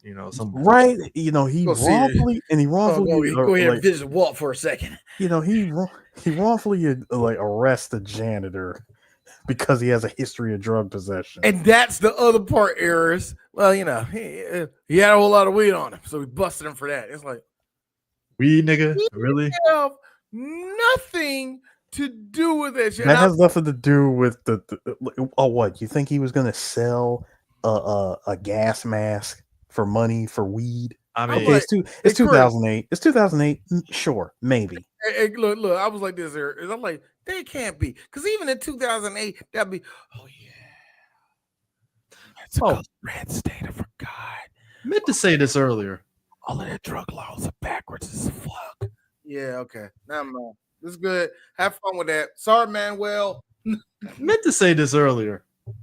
Bryan Cranston is the only white guy that can wear tidy whities, and it's funny as shit. Full on briefs. And it's funny as shit. But at the same time, it works for him and him alone, because he did that shit in Malcolm in the Middle multiple times. I was just gonna say, like, it's Hal, but taken seriously. But I love it. And also check out the moccasin. I was just gonna say, check out the moccasins. That is some white people ass shit. Moccasins. I love how white Bryan Cranston is. He is so white. He is not. He is so white. He is so white. His knees are orange. That's how white he is. White people just hey, look, man. Hey, global warming's a motherfucker. R.I.P. Oh man, you white, you that white and Irish in the middle of New Mexico. Thank you, bro. Like, you are fucking burning. You know what that son is doing? You know what that son is doing to his ass? You know what that son is doing to his ass? What's up, nigga? I gotta be real. That was a lot of white folks on the cruise I was on every day. You know what? White people, here's my thing. Yes, y'all, some of y'all look good with a little glow. Some of you do. Yeah. When do y'all smell y'all skin when it like starts burning? Like, I want to know. Like, when black people get sunburned, it's like, God damn, what happened? Nah, I've been out in the sun too long, man. Nah, see, that happened to me. I had a little bit on my cheek. You were like, I had a little bit on there. I had to put some aloe vera on it and some cocoa butter, and it healed up. I like how Chris, like, I like how the default butters for niggas is cocoa and shea. Like, I love aloe. It's aloe and shea. Hey, it works though. It works. That shit healed up quick. I'm like Wolverine healing factor. It's either gonna be cocoa or it's gonna be shea. Nah, and if your skin happen to break out, witch hazel. It's like we turn into black. I like how Eris got the old black woman's trick. Look, black folks. Black folks. No, I know Eris gonna say nah. That's when you get yeah. You're right. Witch hazel. I'm thinking of something else, but yeah, you're right. It's pure witch hazel. We get a little cut on our hands, put some cocoa butter on that shit, heals up like Wolverine in like 2 days max. Done. Man, no shit. Like I keep on trying. Like, no, I was gonna say before it disappeared, McCure cone. Yeah, there you go. Tell you something. Yeah, I'm gonna tell y'all a little secret that's good for nigga skin if you want to heal something. And it sounds no, don't shake it. Vaseline got their own type of shea butter. I mean, shea Vaseline. Petroleum jelly. It's all you gotta do is just a little bit. You be like, oh my god, it's cleared up, isn't it? Mm-hmm. That's God. The favorite. I would say the favorite black woman's secret for like home remedy is, oh man, I got a series of mosquito bites on my arm. Half an onion. What country shit? First of all, do you know, Eric? I love how my family onion on me, dude. You know I told you my family from Florida. All right. Sure your mom ain't shaking chicken bones in your face. No, I actually no. I was a kid. It happened to me. I tried and I was like, wow, it actually doesn't itch. Bear in mind, this is 90s. How you know that, Grandma? How did you know that word? That's what the ancestors told us. And you heard like a in the background. Like you had to get like half an onion, get it wet, and then just slide it on I hate there. all the nigga ways of doing stuff. My mom used to clean shit, but she only put like a dab of ammonia and like something else in there. I'm like, Mom, that's mustard gas. She's like, shut the fuck up, D. It ain't. First and we off, do D, and it's like, oh my God, everything's so white. I know. First off, D, I think we've all seen the jokes online about how black folks had a habit of making mustard gas in the bathroom and passing out. Here's the thing. It's the truth. As a dude that worked environmental services for 5 years and have many times closed the door as he what was I talking about again? The point is this dog. You know how many times somebody God damn, you ID? Yeah, I'm all right. I not think right now. Good. I saw a guy. We were cleaning out. Yeah, we were cleaning out the back room of the liquor store. Dude poured Pine Sol and bleach and Lysol in the same bucket. I'm like, bro, I get we gotta disinfect this floor, but goddamn, what are we doing here, man? Like that shit. Y'all about to be. Y'all about to look up. That was about to be y'all. I'm like, dog. Like, first off, we were mopping the back room. That back room was smelling. I mean, it smelled better than it was before, but the smell lingered for like a week. That's how strong that fucking industrial smell. Have you ever emptied an entire bottle of Awesome in a bucket? Dear God. You can't breathe after that. Do not close yourself in the bathroom with that and shit. Don't do it. Clorox. I think not. Look, I need y'all. Clorox bleach. You do that with Clorox bleach. You all right? Awesome. No, Eric, I was about to correction. 1995 Clorox. Oh yes, will have all of y'all Gen Zers would die. I don't think so. If you dealt with the Clorox, I don't think so. You're talking about a generation that started the whole Tide Pod eating. So that's pussy shit. Shit, all right. And all them kids died, by the way. See, or they at least got their stomach. Millennials. Number two, they died. First off, again, as D said in our last episode, we got the super soldier serum vaccinations and shit, so we were prepared for the industrial strength bleach. Yes, sir. This nigga spitting. Damn, nigga. People don't understand that industrial strength bleach. That made your white clothes white as fuck. That industrial strength. You can't even get that no more. You can't even get that anymore. Yeah, we stopped making bleach like that around about the 2000s because by that time, all of our surplus that we had during the Cold War had been used. Well, D, and also, Willie Hayes came out with the OxyClean, so that was a game changer right there. To be fair, Billy Mays with OxyClean. OxyClean changed the game, even though I still feel like the Army has had OxyClean for they did. They waited until the patent cleared up so they can do that shit. Like, no, for real. Actually, they had it. They had it, but the thing is, they would hide it inside of those canisters of Ajax. Dog, God damn, dude, I am old now. My knees. No. They're still making Ajax. They still make Ajax. I barely see it. I gotta go. I gotta go to the shoppers to go see it now. You bougie motherfucker. You going to Wegmans? I've never seen this. Ajax. I had never seen this before. That's what you sound like. Sir, I am in Montgomery County. He's in Montgomery County. He goes to County. I gotta go over to PG County to see Ajax. All right. I call bullshit. PJ has a Chris, I call bullshit. There are too many people around you with the last name Gutierrez for you not to have. Okay, maybe I need to check the international store down the street for me. They might got it. They might have. Go to the There's a Super Americano down the street, nigga. And I guarantee you walking there, you will find that Ajax right there. Or just hop, skip, and jump into Hagerstown. There you go. Well, first off, Hagerstown, no. Skip and jump? Ain't that like 40 miles from where Chris is at? That shit is about a smooth hour. This nigga will like hop, skip. Like that's going. Skip would be maybe Frederick. Eris just pulled what I like to call black people going, man, nigga, I'm around the corner. Yes. That's a full 10 miles away. I'm around the corner. I'm around the I corner. hate y'all niggas. Hop, I hate skip, nigga language Hagerstown, so nigga. much. Hagerstown, bro, I'm just my saying. dude. I'm just saying the If you said Mecca. Frederick, if you said Frederick, I might have gave you No, that. Oh, I you use said I only. use Hagerstown because, sir, I use Hagerstown because that is the Mecca of Hispanics. Okay. No, Is it ain't. That's it? the Mecca of crackers. What are you Yeah, talking what are you about? talking about? That's Nah. Hagerstown. Hagerstown. Hagerstown. No. Okay. When did it get gentrified? Help me out. Because last time I was Hagerstown there, ain't never been gentrified. That's always been Dude, white it's always people been named white. Thomas. nah, there's a section of it. Ain't half of it at least like pure Hispanic? No, it's 'Cause like I've seen like here's a the whole thing. bunch of Here's the Hispanic thing. stores in Eris, Hagerstown. I said this earlier to you. Trust me. There's always going to be a Unless batch. that's the DC side. Eris, what? I keep Hagerstown is like Further up north, like put it this way, All right, yeah, whatever. the most whatever. you're gonna Close to get, just Cumberland. the most you're gonna get. Okay, You're talking about Tinley Town, ain't you? No.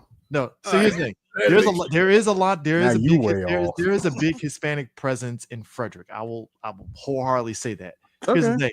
Some Half of them did. Filipino, but go ahead. Some of them did go up to Hagerstown, but they ain't take over Hagerstown. It's like Not by a long a shot. quarter Okay. of them. That there. is a white Okay. people It's town. white as shit. That is Fine, a white fine. people town. All the Spanish people live on the outskirts of that town. Out in the country, You farmland. know, look, we know how it was. Where all the Spanish people at? They live in Dumfries. They ain't in Woodbridge. Now they took over. But 'Cause back here's then the- it was. Because here's the equivalent. Fair. Because here's the thing. Look. Good.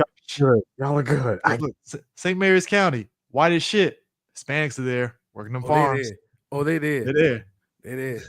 White folks Speaking just of- gonna be like, Speaking of which, did you know what I found out that all through this country, I don't know if in there in Maryland, but I found out, do you know that there are still black folk on plantations? yeah. There are still black sharecroppers. And it's like really if you see it, It's wild. it is some straight up like It's 2025 and we still what is sharecropping out going here. on? It's scary. It's a legit scary. Like, who took you? You know what I mean? Is this an antebellum situation? What's going on there? Y'all's is free. Y'all know that. Look, that's what Just get out. all of our Get out. education- Sorry, sir. look, I can't. all help of our education drops so we can talk to our fellow man. Y'all's know y'all's free, right? Master can't hold y'all's down. My bad. Y'all free Look. niggas. Nah, but still, like I think this whole, like, as quick as the season was, though, I will admit for 7 episodes they did a good job of really setting up everything. Because even with what I feel about the final episode and stuff, I was kind of like, you know what, I'm fine with this. But I did get kind of thrown off because I completely forgot how it ended. It's like just Jesse and Walt looking at each other like, did that just fucking happen? The fuck? Because there's been plenty of times where Eris will say something about, I don't know. Just to say Capcom. You be like blah blah blah blah blah blah blah. Yeah, Eris. Yeah, that's why Street Fighter Cross Tekken was really, really good. The fuck? What did what the fuck did you just say? I'm just saying it was a good game, and the graphics, you know, they didn't give it a chance. The dual system was some booty. Okay. Boy, for real. When he said something and Tuco looked I at got, it, I got I it. was like, No, yo. hold on, keep that picture up. Your boy, Jesus. Like Shout out, hold on, Chris Eris. Let me help you. Shout out to the Chevy Silverado back there with no chassis. That's a classic junkyard car. Go ahead, Eris. freaking Gonzo over here talking about, like, just remember who you work for. Bro, Raymond Cruz with that turnaround. Bro, this is what happens when grunts think that they actually running shit. He goes, wait, remember who you work for? Well, they know who they work for. They know that they work with me. What are you trying to say, that they're stupid? No, Tuco. I'm just saying, they can't mess around. Why would they even do that in the first place? You really think that they're stupid? No, I'm just saying. Oh, so you're not saying they're stupid? So you're trying to say I'm stupid? No, Tuco, I didn't even say that you were. Like, where is this coming from, man? Oh, so I'm not stupid. Like, no, I never said that. Oh.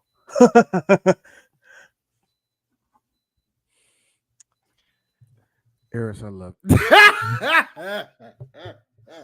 I mean, the same man that said that Boy, the he same went full Brian Fury on that. the same man that the same man in the previous movie he sat there and said, "Have you ever had your shit pushed in?" That's somebody that I don't want to ever. Raymond. Actually, no. Technically, that was Hector that asked that question first. But yeah, it don't was matter. But no. But the way that Raymond Cruz responded, where you get to see the neck vein muscles. Again, that's somebody I don't want to be around. Yeah, No. like, don't forget who you Eris. Don't forget who you work for. What was the reason? I had a reason. What was the reason? What was the reason? I just explained the reason. What was the reason, bitch? I don't. Can I be real, Bill? I have had in high school and in the military, I've dealt with people that did that shit. In the military, I wanted to launch a fucking wrench at this person's face for saying that shit. Like, oh god. And again, full disclosure, that's the type of shit that you see in the military for higher ups, officers too, because you get that officer that's behind the general that be doing that shit, and you sitting there looking at him like, bro, shut the fuck up, shut up, please, for the love of God, shut up. Why are you talking? Why? So you know what? I felt Tuco in that moment, like, just remember who you work for. Yeah, imagine. It's like it's the most unnecessary shit ever. It's literally self-inflicted wounds. It's like, bro, why are you? It's on the level. It's on the level of a Nickelodeon, of a teenage Nickelodeon show, and the teacher says something, and then the asshole, and then the butthole classmate, you're in trouble. That's what that was, bro. When Walt and Jesse had to witness probably one of the greatest beatings on this side of the Southwest, dude, it's the brown power fist, if you will. That's the power fist with the legit the adobo the legit look for Walt and Jesse went from shock and horror. And mind you, Jesse and Walt make this face a lot on this show. Especially during season one. Season 1 and 2 is that season 1 and 2 is there. You're green in this game, so you're gonna see a lot of shit. Eris, shout out to the makeup clearly on Aaron Paul's face. Oh yeah, when his paws, this looks bad. So this was actually one of my favorite moments when Jesse was trying to cover up the fact that he did just get the bejesus beaten out of him. So he goes in and grabs his aunt's makeup kit and uses foundation to cover it up. I forgot about that scene. I didn't see that scene. I forgot he did that. But you know, this is just one of the many things that just led to like when it comes to Walt's anger, we see it build up tremendously throughout just this season alone. That face, that 1,000-yard stare he's giving to Jesse is just hilarious. This image, by the way, that was from season 2. I'm about to say this looked like it's more season 2 than this was the first episode off of season 2. I thought so. Because a lot of these remember cross over. No, because you gotta remember the end of season 1 and the beginning of season 2 literally pick right up, like from the moment season 2 ends is when season 2 picks right up. It's not like, oh, time has passed. This is literally like that next moment. I see you, Vince Gilligan. You love Street Fighter Alpha 2. I feel you. This is the shot that Vince McMahon loves every WrestleMania to do. terrible. That's either Bryan Cranston is either the special guest or the nigga that's so obviously going to run in midway during the match. No, but I just wanted to point out the thing about Walt's, and going back to Walt's anger, is we last left off with him stomping out a grown child, by the way, that college student. He stomps him out, daring him to fight him, right? The second time around, when he goes in to make payments on his on his insurance or whatever, and my man had to stand in line to get money. Dude, when you have what I like to call the BMW douche of the late 2000s, wearing an earpiece, full business suit and everything, just yakking away about the most whatever. Do you want to know the type of person you're dealing with? This was said, and I quote, "What? She's a pig." Yeah. Yeah. Put flour on her, find a wet spot. Know what I mean? That's the type of person you're dealing with. Any dude, by the way, that says that joke definitely has sex with fat girls. So I just got to throw that out there. So every guy that has made that joke, you had the Meg Griffin, did you? You had the Meg Griffin that night, did you? I would like to point out this guy who is just yakking away. We see him again. First it was the bank scene, which, do you know how bad it is when the bank teller is trying to get your attention and you are like 1,000 yards staring at this guy like you really wanted to haul off and just punch him. And that was the not even murderous Heisenberg. This is just let them fear you. This is just pure angry Walt at this point, where he's just finally letting all of his his hidden anger issues come out. My man he finds the car, sees him inside, and he goes, "No. First time, I let it go. Seeing this douche again, something has to be done." My man went over to the gas station he was at, pulls out a full wet squeegee, pops the hood, and places it on the battery. I mean, what happens next? Pure cinema. My BMW that looks like the face of a fucking Volvo for some reason. Whatever. No, that was a Beamer. That's a Beamer. I know. Yeah, it was definitely a Beamer. It looked like a 318, but sure. Pre Heisenberg Walt, this looks like the guy that said, "Well, I said nigga." How's a nigga gonna borrow a fry? How's a nigga gonna borrow a fry? You gonna give it back? Boy, you're like, and I'm not like, oh my goodness, he said the word. I'm like, how is a nigga gonna borrow a fry? What he said? So what you gonna do? You gonna give it back? It's the facial reaction to it that had me dying. That's what made the real life one even more funnier, though. Nah, for me, it was just like I was like, oh my goodness, he said the word. No, I didn't even think that. That for me was a funny part. The fact that he realized that nigga didn't faze him no more. Oh yeah, no, that just shows you how many times that a child has said that word in your class. You have become completely desensitized to it. Not to the point of, oh my God, you said it. It's just the context of you saying it. Like, how are you going to use that in this sentence? Oh my God. At this point, you become a teacher. Like, how are you going to use this word in that sentence? It doesn't make any sense. I don't know. I look. How I will say this. I do feel bad for Walt in one instance, and that is with his career. Yeah. I feel for him in the sense of any teacher that really is like an A+ teacher. It's hard to be a teacher at any level. To me, it's always going to be some type of thing you have to come up to. But when you have that much knowledge that Walt has, that he should be actually a professor. You know what I mean? He should be a professor, not just a high school teacher. Which, by the way, D, so glad you said that.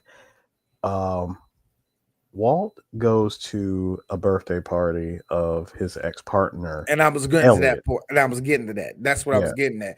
The fact that Walt, then when you see where Walt is stacked up with the rest of his contemporaries, you're like, yeah, Walt, what happened?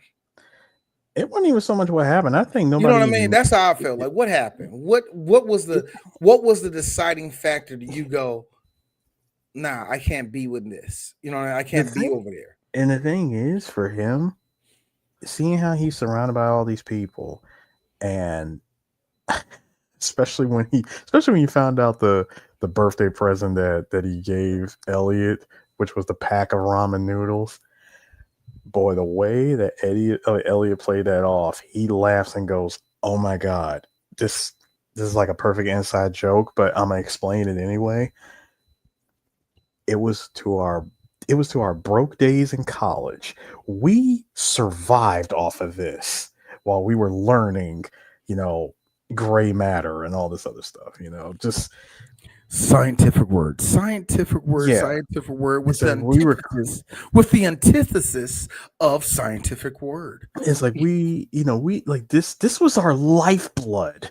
When we couldn't afford like real food, it was terrible for us, but we lived off of this.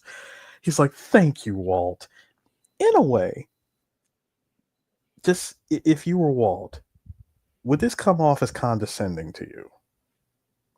Because not for me. At least, no, not for you. I can see. I can see where it does come off condescending, but I think I'm gonna give Walt the benefit of the doubt for this. I'm not gonna make this a bad moment. Glad you liked it. You know what I mean? Like, because it looked like Walt was enjoying himself, despite. Well, here's my former best friend and my best friend's wife, who I used to be with. Now he's fucking her. Yeah. I'm just here with my wife, which by the way, Eris. Skylar in that blue dress though. Which by the way, Eris. Okay. Anytime you hear me defend Skylar, no. Mm-hmm. But she is my all right, now hear me out. Skylar has always been my now hear me out. Yeah. Hear D out before I. She's always been my hear me out. Right. I will be that guy and say, when I saw Skylar in that blue dress, I will not lie to you. This was me. Harris, I was going to put that up for a reason. You know why I was going to put that up? What? So you think they milking? Oh, sir. Milking there? Sir. That's what I was going to put that up. Sir. No risk, no reward. No risk, no reward.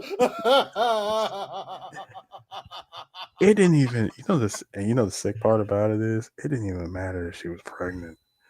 But here's the thing. It did.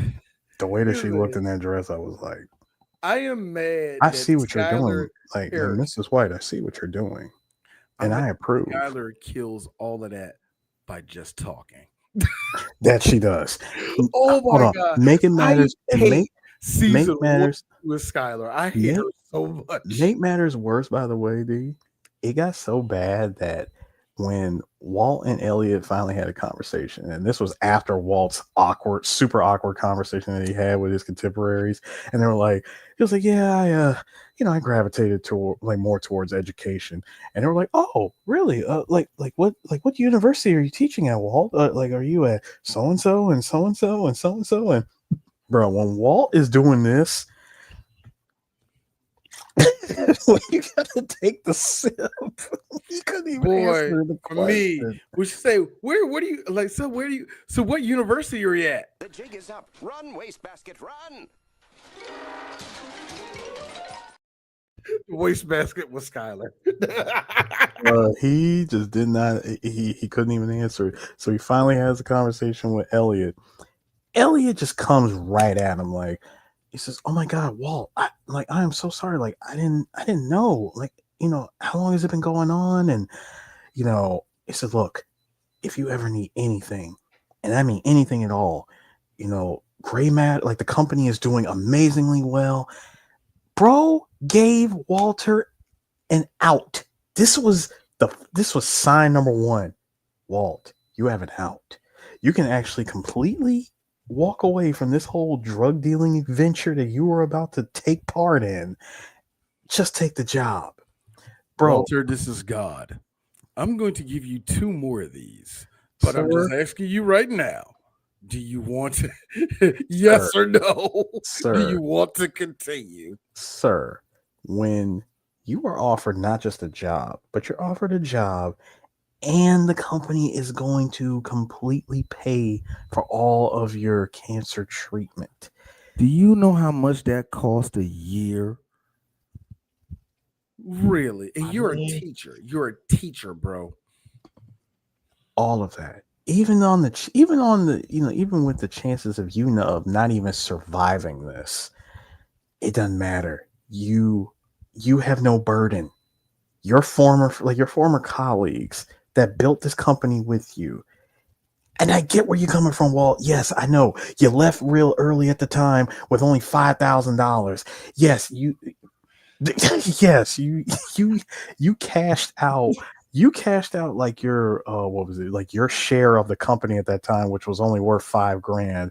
And yeah, it's worth $5 billion at this point. A company that you started. Yeah, I would feel screwed over too. However, it was your decision, just like this is your decision, to just take the job and the money for the treatment. But what do you do? What do you do? Off screen, obviously, completely rejects the idea of working. Walter makes the same decision that he makes the same decision that a lot of African American boys make. You have a mom and you have a father. You have a set of grandparents, and you don't have much. You don't have like a trust fund, but you have a future. So what do you want to do, Darius? I want to be a gangster.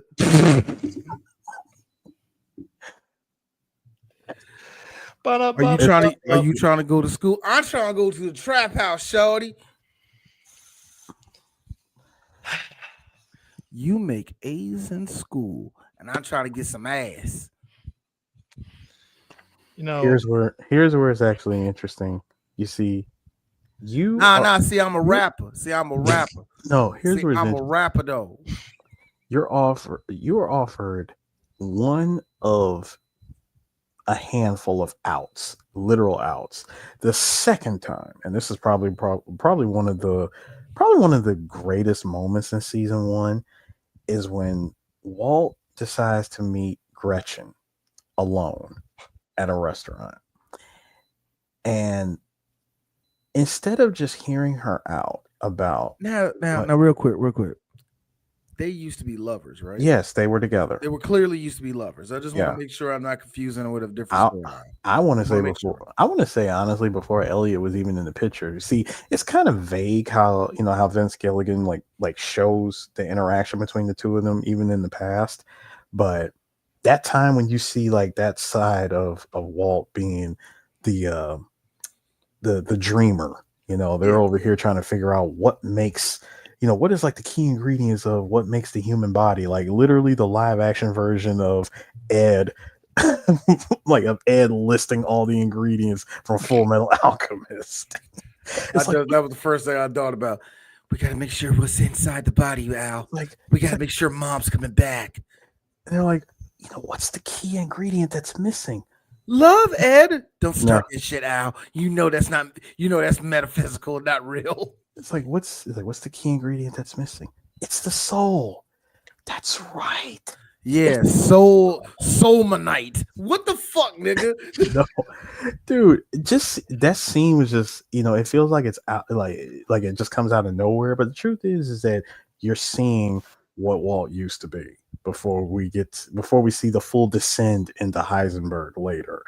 But dude, that scene where they meet each other and the way that he tells her off, it's like, dude, you have been holding on to that. Yes, he's been holding on. I mean, but that makes sense. I mean, that makes sense because it is going back to what you said at the start of this episode is the fact of Walt just kind of being in that headspace of just like, I don't just what the fuck.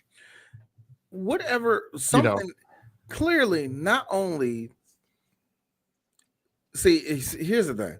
I think the misconception is that I won't say misconception because this actually goes in the second season. I'm not even going to that. But the way I feel is that Walter isn't full of regret where it's full of that was taken away from me. Yes. You know what I mean? But again, going back to what I just said, you were offered a choice and was just a nigga. You was given a choice back then. Yeah, you're given a choice now. You made the choice to leave the relationship because you found out that the girl that I'm dating just happens to be a super rich girl of the Southwest. Mm-hmm. Yeah. Who knew? And you felt you were inferior to her, and that just ate you up. I mean, bruh, like the literal acid that you use to dissolve freaking Emilio. You really let that inferiority complex hit you that hard that your girl happens to have way more money than you possibly could ever have. I mean, again. And I won't even go as that far to say inferiority complex, but you're exactly right. Oh, it's definitely an inferiority. You have this complex. idea. Now, they don't like you said, they really don't dig into it too hard. They don't. But you can tell that they should have. But it goes into it. But it does go into how Walter sees himself, or at least later on how he used to see himself as somebody that was weak, somebody that wasn't good enough, somebody that was okay with taking the B route instead of the A route. You know what I mean? And doing so, he regrets his decision. He's like I said, when you full of regret and resentment, what do you think is going to be pouring out of you? That part is going to be pure rage. So by the time we get to him putting the squeegee on the freaking what's her face on the fucking battery, slamming the crystal down, nearly deafening everybody in that room. You know what I mean?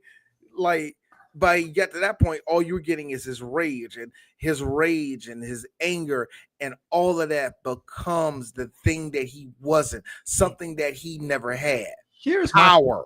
Power. He was, and yes, there are many times from here on out, he thinks he's the smartest one in the room, and he gets bitten the ass for it. But I hate saying this, he's still the smartest in the room.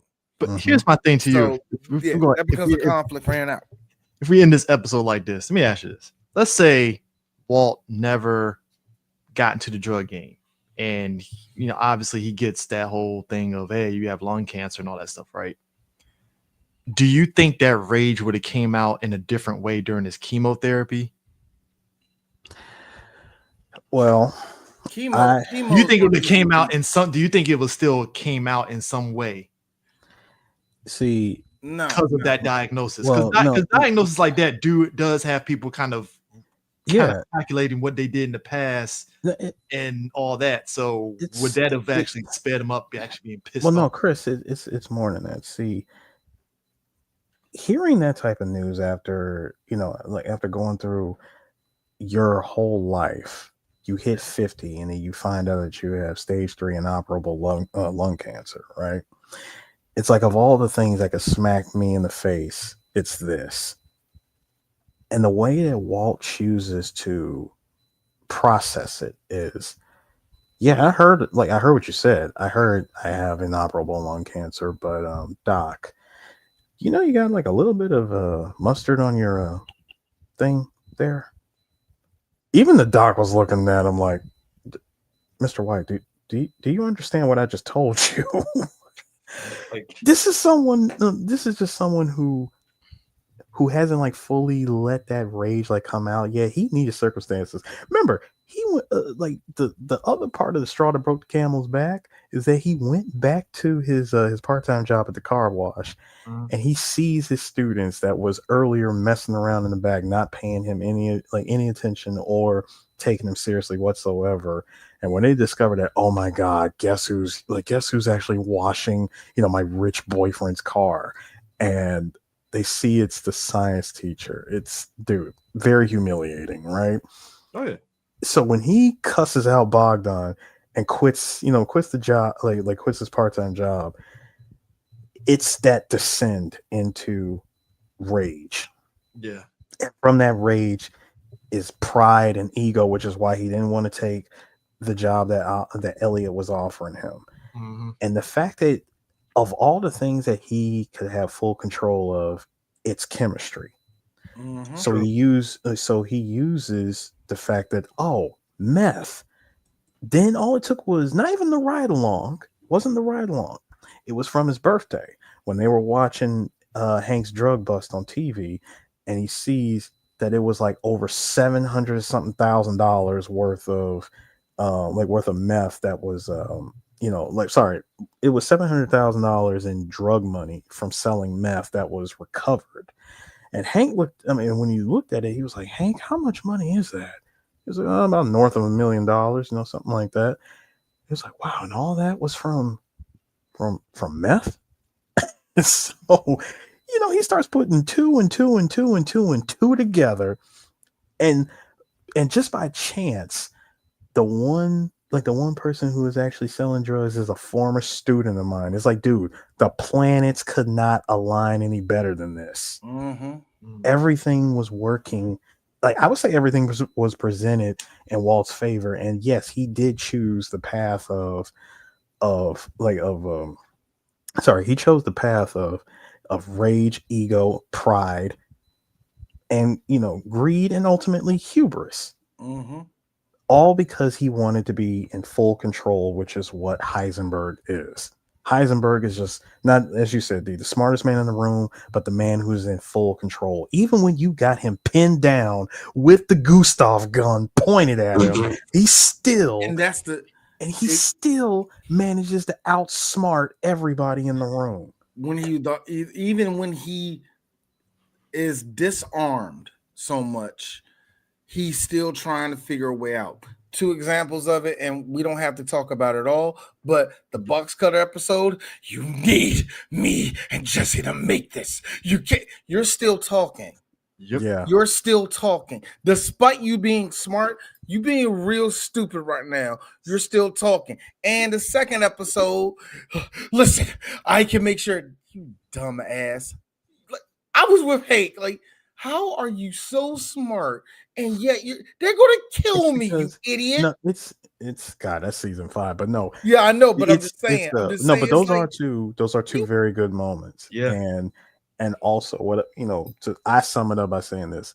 We have seen plenty of times throughout this entire show, not just in season 1, not so much in season 1, but mostly throughout the remainder of the series, that Walt is way too smart for his own good. Mm-hmm. That part. Yeah. And while jumping ahead, everybody knows the ending. While it does give us an exciting ending, it's like, that was it, Walter. Really? Yeah. Nah, but I'm gonna wait till we get to that final episode, because I have a perfect explanation as to why it went out the way it did. I know. I'm all good. I'm all good. But in the words of Nino Brown, oh, Biff, look at you now. But real quick, gentlemen. God, there was a part that I wanted to mention to y'all. I actually wanted to ask y'all about this part in particular. Oh God. Okay. So, do y'all remember? Oh yes. Not just being in control as Heisenberg, of being, making drugs, and the fact that you walked into a trap house with a bag of fulminated mercury. Dude, one piece of that set off an explosion that blasted out all the windows. And the fact that he was ready to risk it all and throw the whole bag, I'm like, bro, that would have leveled the building. I'm about to sure. say that would have probably destroyed the whole building. Like everybody was going out. Ringing ears is one thing, dude. Everybody was gonna die. The thing about it is that Walter has what I like to call a Batman solution to it. Yes, his is the Batman with Batman solution. prep time, by the way. Which it's straight up Batman prep time and all that. Yeah, go ahead. They can try to shoot me and do whatever they want, but I got the rest of this goddamn bag that's gonna kill everybody up in here. So we have two options. Either A, you be the gangster one in the situation and try to shoot me, and we see if it's quick enough for you to win, or we walk out. I walk out with money. You walk out with I walk out with money. You got yourself a new cook. Not to mention that. You go. Hold on, just to show you, by the way, as crazy as Tuco was, that he grinded up that on that meth and snorted it, right? You know it's bad that when you throw down that one piece of meth and it explodes, and the first thing that he asks you is, "Are you nuts?" The dude who took your partner yesterday saying, "Did I just catch you on the B shit?"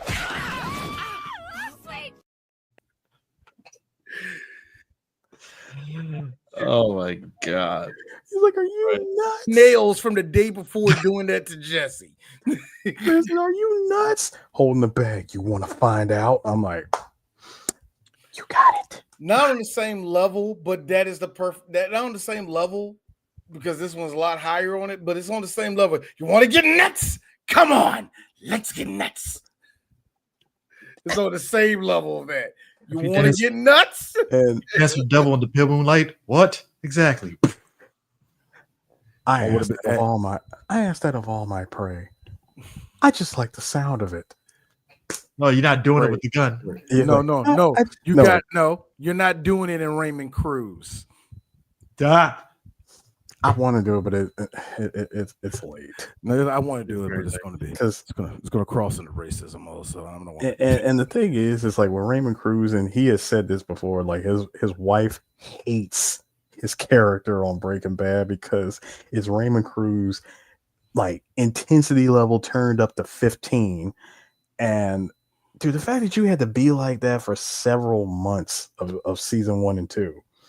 Well, and speaking of intensity, the other thing one last thing I would like to mention before we move on to season 2 next time. When Walt decides, I was gone all day. And, I was gone all day. My wife is going to question me about it. I got to do something. Like, I really got to do something about this. I didn't think I would actually do it. I really didn't think I would actually do it. My man proceeds to smash Skylar cheeks to smithereens. Walt climbs in the bed. Like, honey, where were you? I mean, again, hold up. Walt Walt, is this you? And I've been waiting, baby. I mean, let's be real. Nothing calms down a woman more than sex. So you just that's diversionary tactics. Look over there. Boom. Sex. No, see, Chris, it's one thing to do it, but you have to deliver. You have to deliver. No, Chris, dick. Jackson, he's got a gun. No, Chris, you gotta understand something. You gotta understand. You can't just do standard level Friday night, Saturday night, whichever one you choose level of meat sliding. No, it has Friday to be and Saturday, weekday, sir. Married life, sir. Married life. Oh. I'm just saying, married life. When it becomes this level of mundaneness. No, Friday, we're forgetting. Like the white family. couple. The white couple. Thank you, D. All Thank you for getting it. Yeah, I'm saying Friday night, Saturday night level of meat sliding. It's you can't go in. You can't go in Tuesday. You cannot go in with that. You have to. You have to perform at a level where Skylar is going to turn back to Walt and go, "Look at us. Hey, look at us. Look at us. Huh? Who would have thought? Not me." The one thing that was funny was said by the doctor, where she was like, "And Walter, he's frisky, more sexual, frisky." And the doctor said what I said. Well, okay, ain't a bad thing, but go ahead, Walt. All right, Wallace. He called him Wallace, by the way. He called him early. All right, Wallace. Well, that being said, folks, that's the thing. Look, from and again going over what you said earlier, D, how white this movie is. They had his family having a whole intervention of passing around the talking pillow. There were so many times. Oh my god, that was the most peak white people. It was for weed. It was that for weed. It's like watching a very special episode of Breaking Bad if it was a 30-minute comedy. Like, no, the passing the pillow around, that was actually when he revealed to the whole family that he had cancer. I know, but I'm saying the passing the pillow itself. I'm just saying. Thank you, Brandy, because I said the same thing when he said this. I'm like, did this turn a BAM episode now all of a sudden? God damn. Like, come on, Chris. We say the hard R. The word BAM doesn't mean nothing no more in the 3 Black Geeks. We have brought it to the main stage. Well, you just opened it up for me because I can finally crack this joke off. Latino for Trump right now. We are not going to do that to Raymond Cruz. We are not going to do that. Despite the fact that was a good one, no, I'm not doing that to Raymond Cruz. All I'm saying is when Raymond Cruz, somebody go check and see if Raymond. Somebody do that. I'm not. I'm scared. I'm scared. Look. Hey, look. If because Hector's won, so I don't know if Raymond is. Oh. Who are these niggas? I cried laughing when I read. You know what I'm saying? like, we need to stay away from these niggas. You know what's so fun about that clip? Charlemagne is right there. Yes, we need to stay away from these niggas. No, but I just wanted to say that part of them, the part when they was passing around the pillow and all that stuff. Oh, you said your pussy dead. Shut up, nigga. And no, no, seriously. I know why Walt Jr. is mad, but I would have when Walt was like, "Look, do y'all understand what chemo is and everything that's happening in my life? I cannot leave my family with that kind of debt. Exactly. I can't do it. Insurance ain't going to cover it. It's ridiculous. I do not want to fight." Walt Jr. Well, that was a load of shit. And it's like, and again, the reason why I hate Walt Jr. is because he doesn't see what I see. He doesn't see his dad actually doing something and not being nowhere close as the soft dude that you think he is. He is more than a man. And I'm gonna say this, because even Hank said it.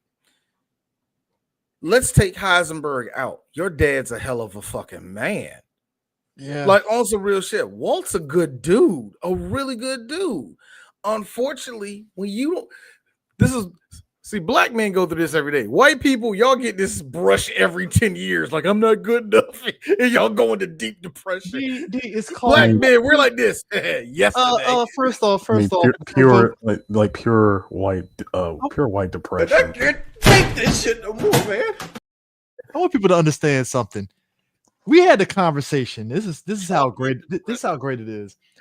We had a conversation on Twitter, Black Twitter.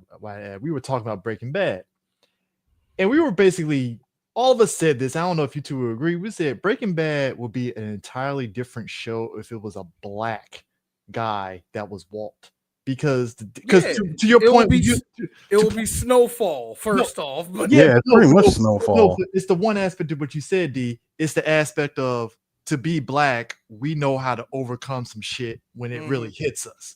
White people don't know anything about struggle. So for Walt, like if a black person got lung cancer, it's like, all right, well, I already know what I need to do. So 2 tears in the bucket, let's keep it moving. You know, I ain't gonna smoke them cigarettes no more. I ain't gonna do this. Yeah. I'ma still go out there on the weekend with Larry and them because but he smoked the cigars. I'm just gonna be around. I'm not gonna partake. I got to still go out there with him. Like the trajectory of a black Walter White will be different or an entirely different show. Exactly. It will be an entirely different show. And here's the sick part. It would have never came to drug dealing. Yeah, it would have been smoking weed in the car, probably sleeping with another woman. But it would have been nothing. Yeah, it'd be a total. Like, how did you become a cocaine dealer? Hey, I had to take care of the kids. Nigga, how? Hey, but you know you that had a decent job. Hey, you didn't have to. Nah, but D, but here's the thing, my nigga. This is not weed. Look, I can see their parachutes. They're okay. Hey, that would have been a cold ass scene too. I wanted to actually do that. To actually put that up when we was talking about this scene. I forgot that. Here's the funny part. Snowfall had its equivalent of that ain't meth.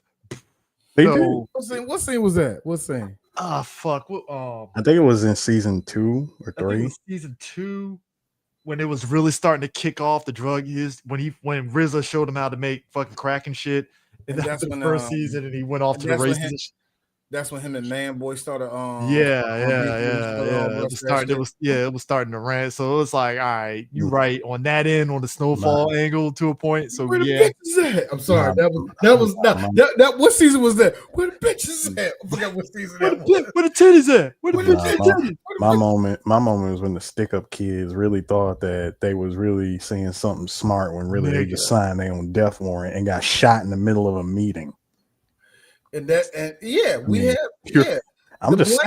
the black version of Breaking Bad is Snowfall because the same level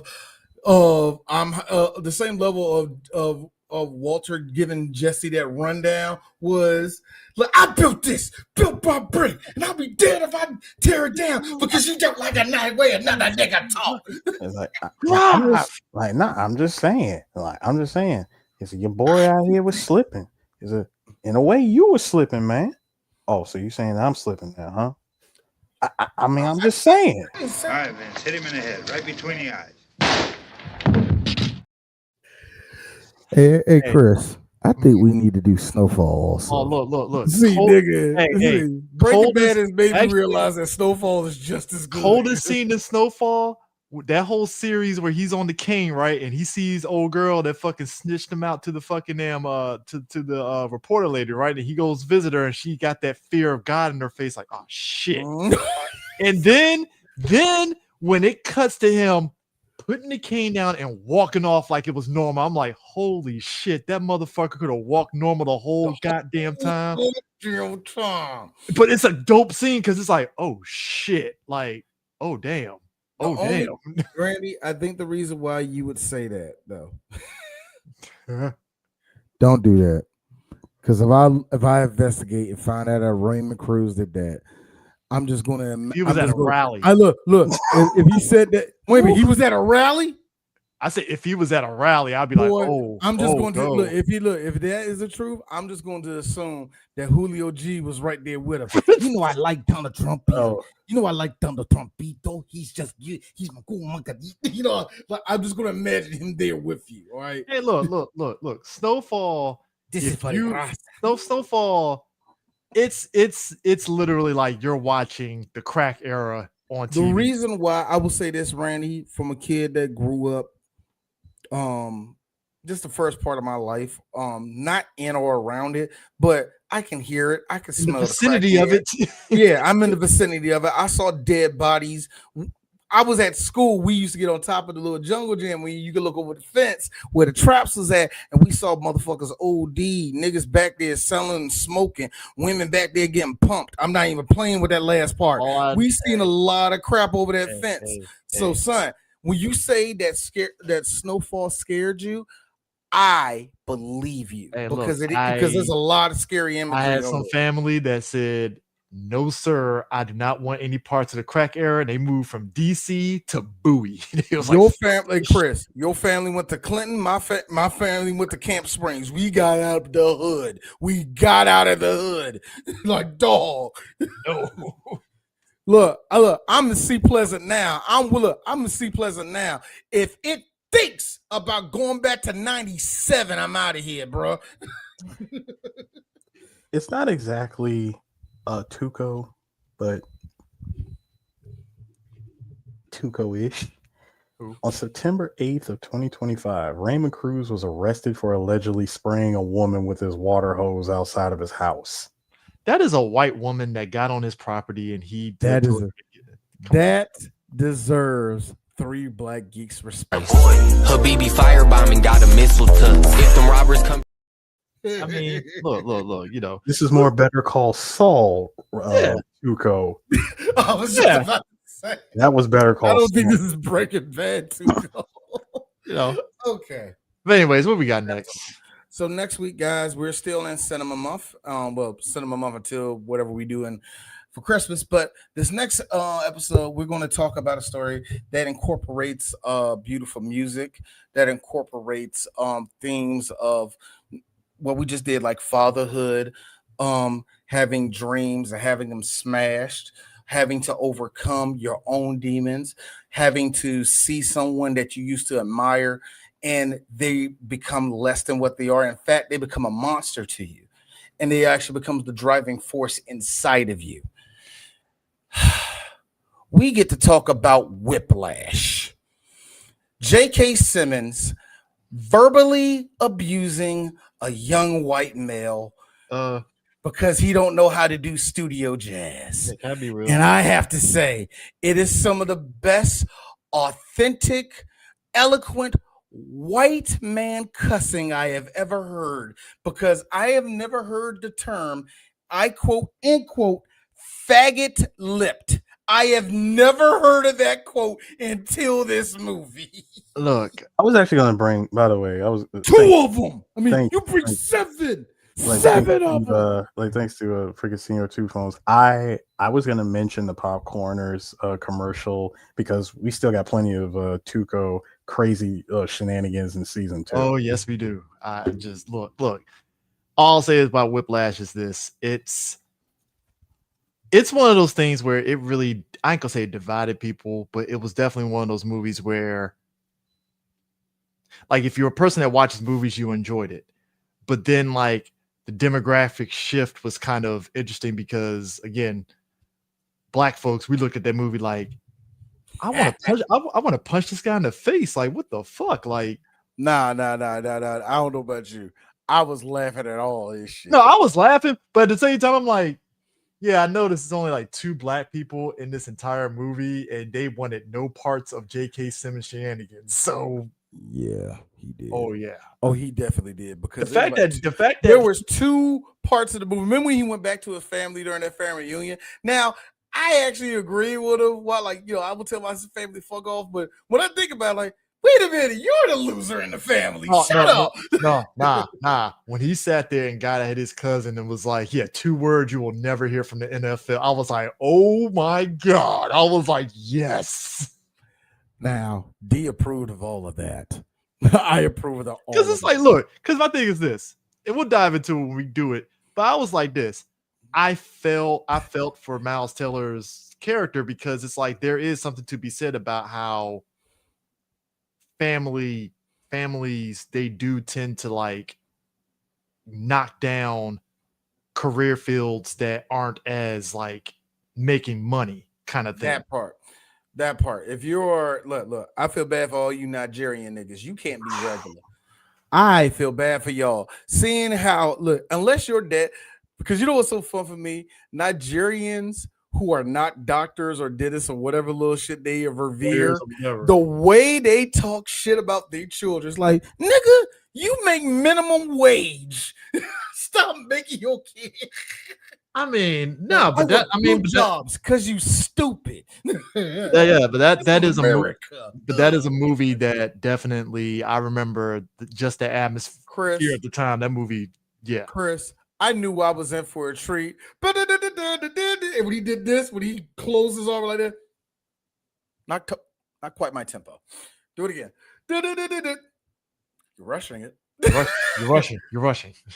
No, the part that gets me because I didn't do nothing like this to my kids playing basketball, but I did come close. Were you fat? Were you early or were you too early or were you too late? I don't know. Were you early or too late? Count for me. 1, 2, 3. No. Count for me, motherfucker. Okay, so you can count, right? Yeah. Do it. 1, 2, 3. 1, 2, 3. What am I in? Am I dragging or am I fast? You're dragging. Yes, thank you. I'm like, so you know. So you know. So you are, he said, you are a faggot lip little boy. So for the last father fucking time, I lost it. God. Woo.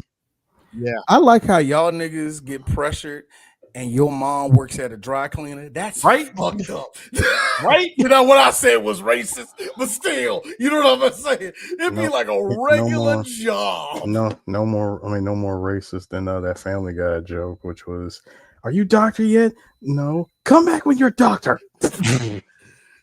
Boy, I feel bad for y'all Haitians. I love how Haitian parents do y'all, because Haitian parents are all mechanics, but they got this idea that their son going to be a motherfucker. That one is gonna reach the mountaintop. Like I don't understand. Like, look, I get it. It's where immigrants have these ideas of exceptional whomever. You know what I mean? I totally understand that. I just like how African Americans, we like, y'all trying too hard. You better get that little boy basketball. Yeah, why you trying so hard? Hey, they better be a plumber or a mechanic or something. See, HVAC. See, that's what I'm doing right now. Like, y'all trying to be a mechanic? Which one y'all trying to do HVAC? Because your uncle. Hey, y'all will be making money. HVAC. Hey, that's why I'm telling my son right now. Hey, son, you trying to do electrician? Yeah, it is. Stick with that.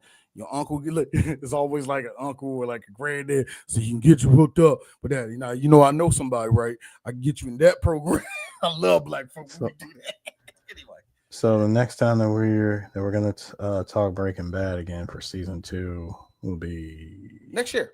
Yeah, next year. All right. Oh no, definitely next year. Oh, it's definitely next year. Yeah. Definitely next year. For sure. I'm hoping because the way I'm doing the schedule next year, I want us to do it twice next year, or actually want us to do season. I'm actually thinking about doing season 2 and 3. What was that? I don't know. Chris, are you watching? What are you watching? You tell me now. What are you watching?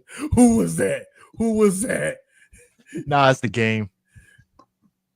No, they're serious. No, they're serious. It's the game. I believe it. I believe. Eris does it. You see how he looks. I love Dwayne D. I know the last game he was playing, so yeah, but it don't sound like that. No, it's actually no. Broncos Raiders. They were on the sidelines. Oh, football game. Oh, the game. Football Okay, I got you. Because next thing I know, like, what? I was like, what with Tia Mari in it? No. They were on the sidelines. I don't hear Triple H, nigga.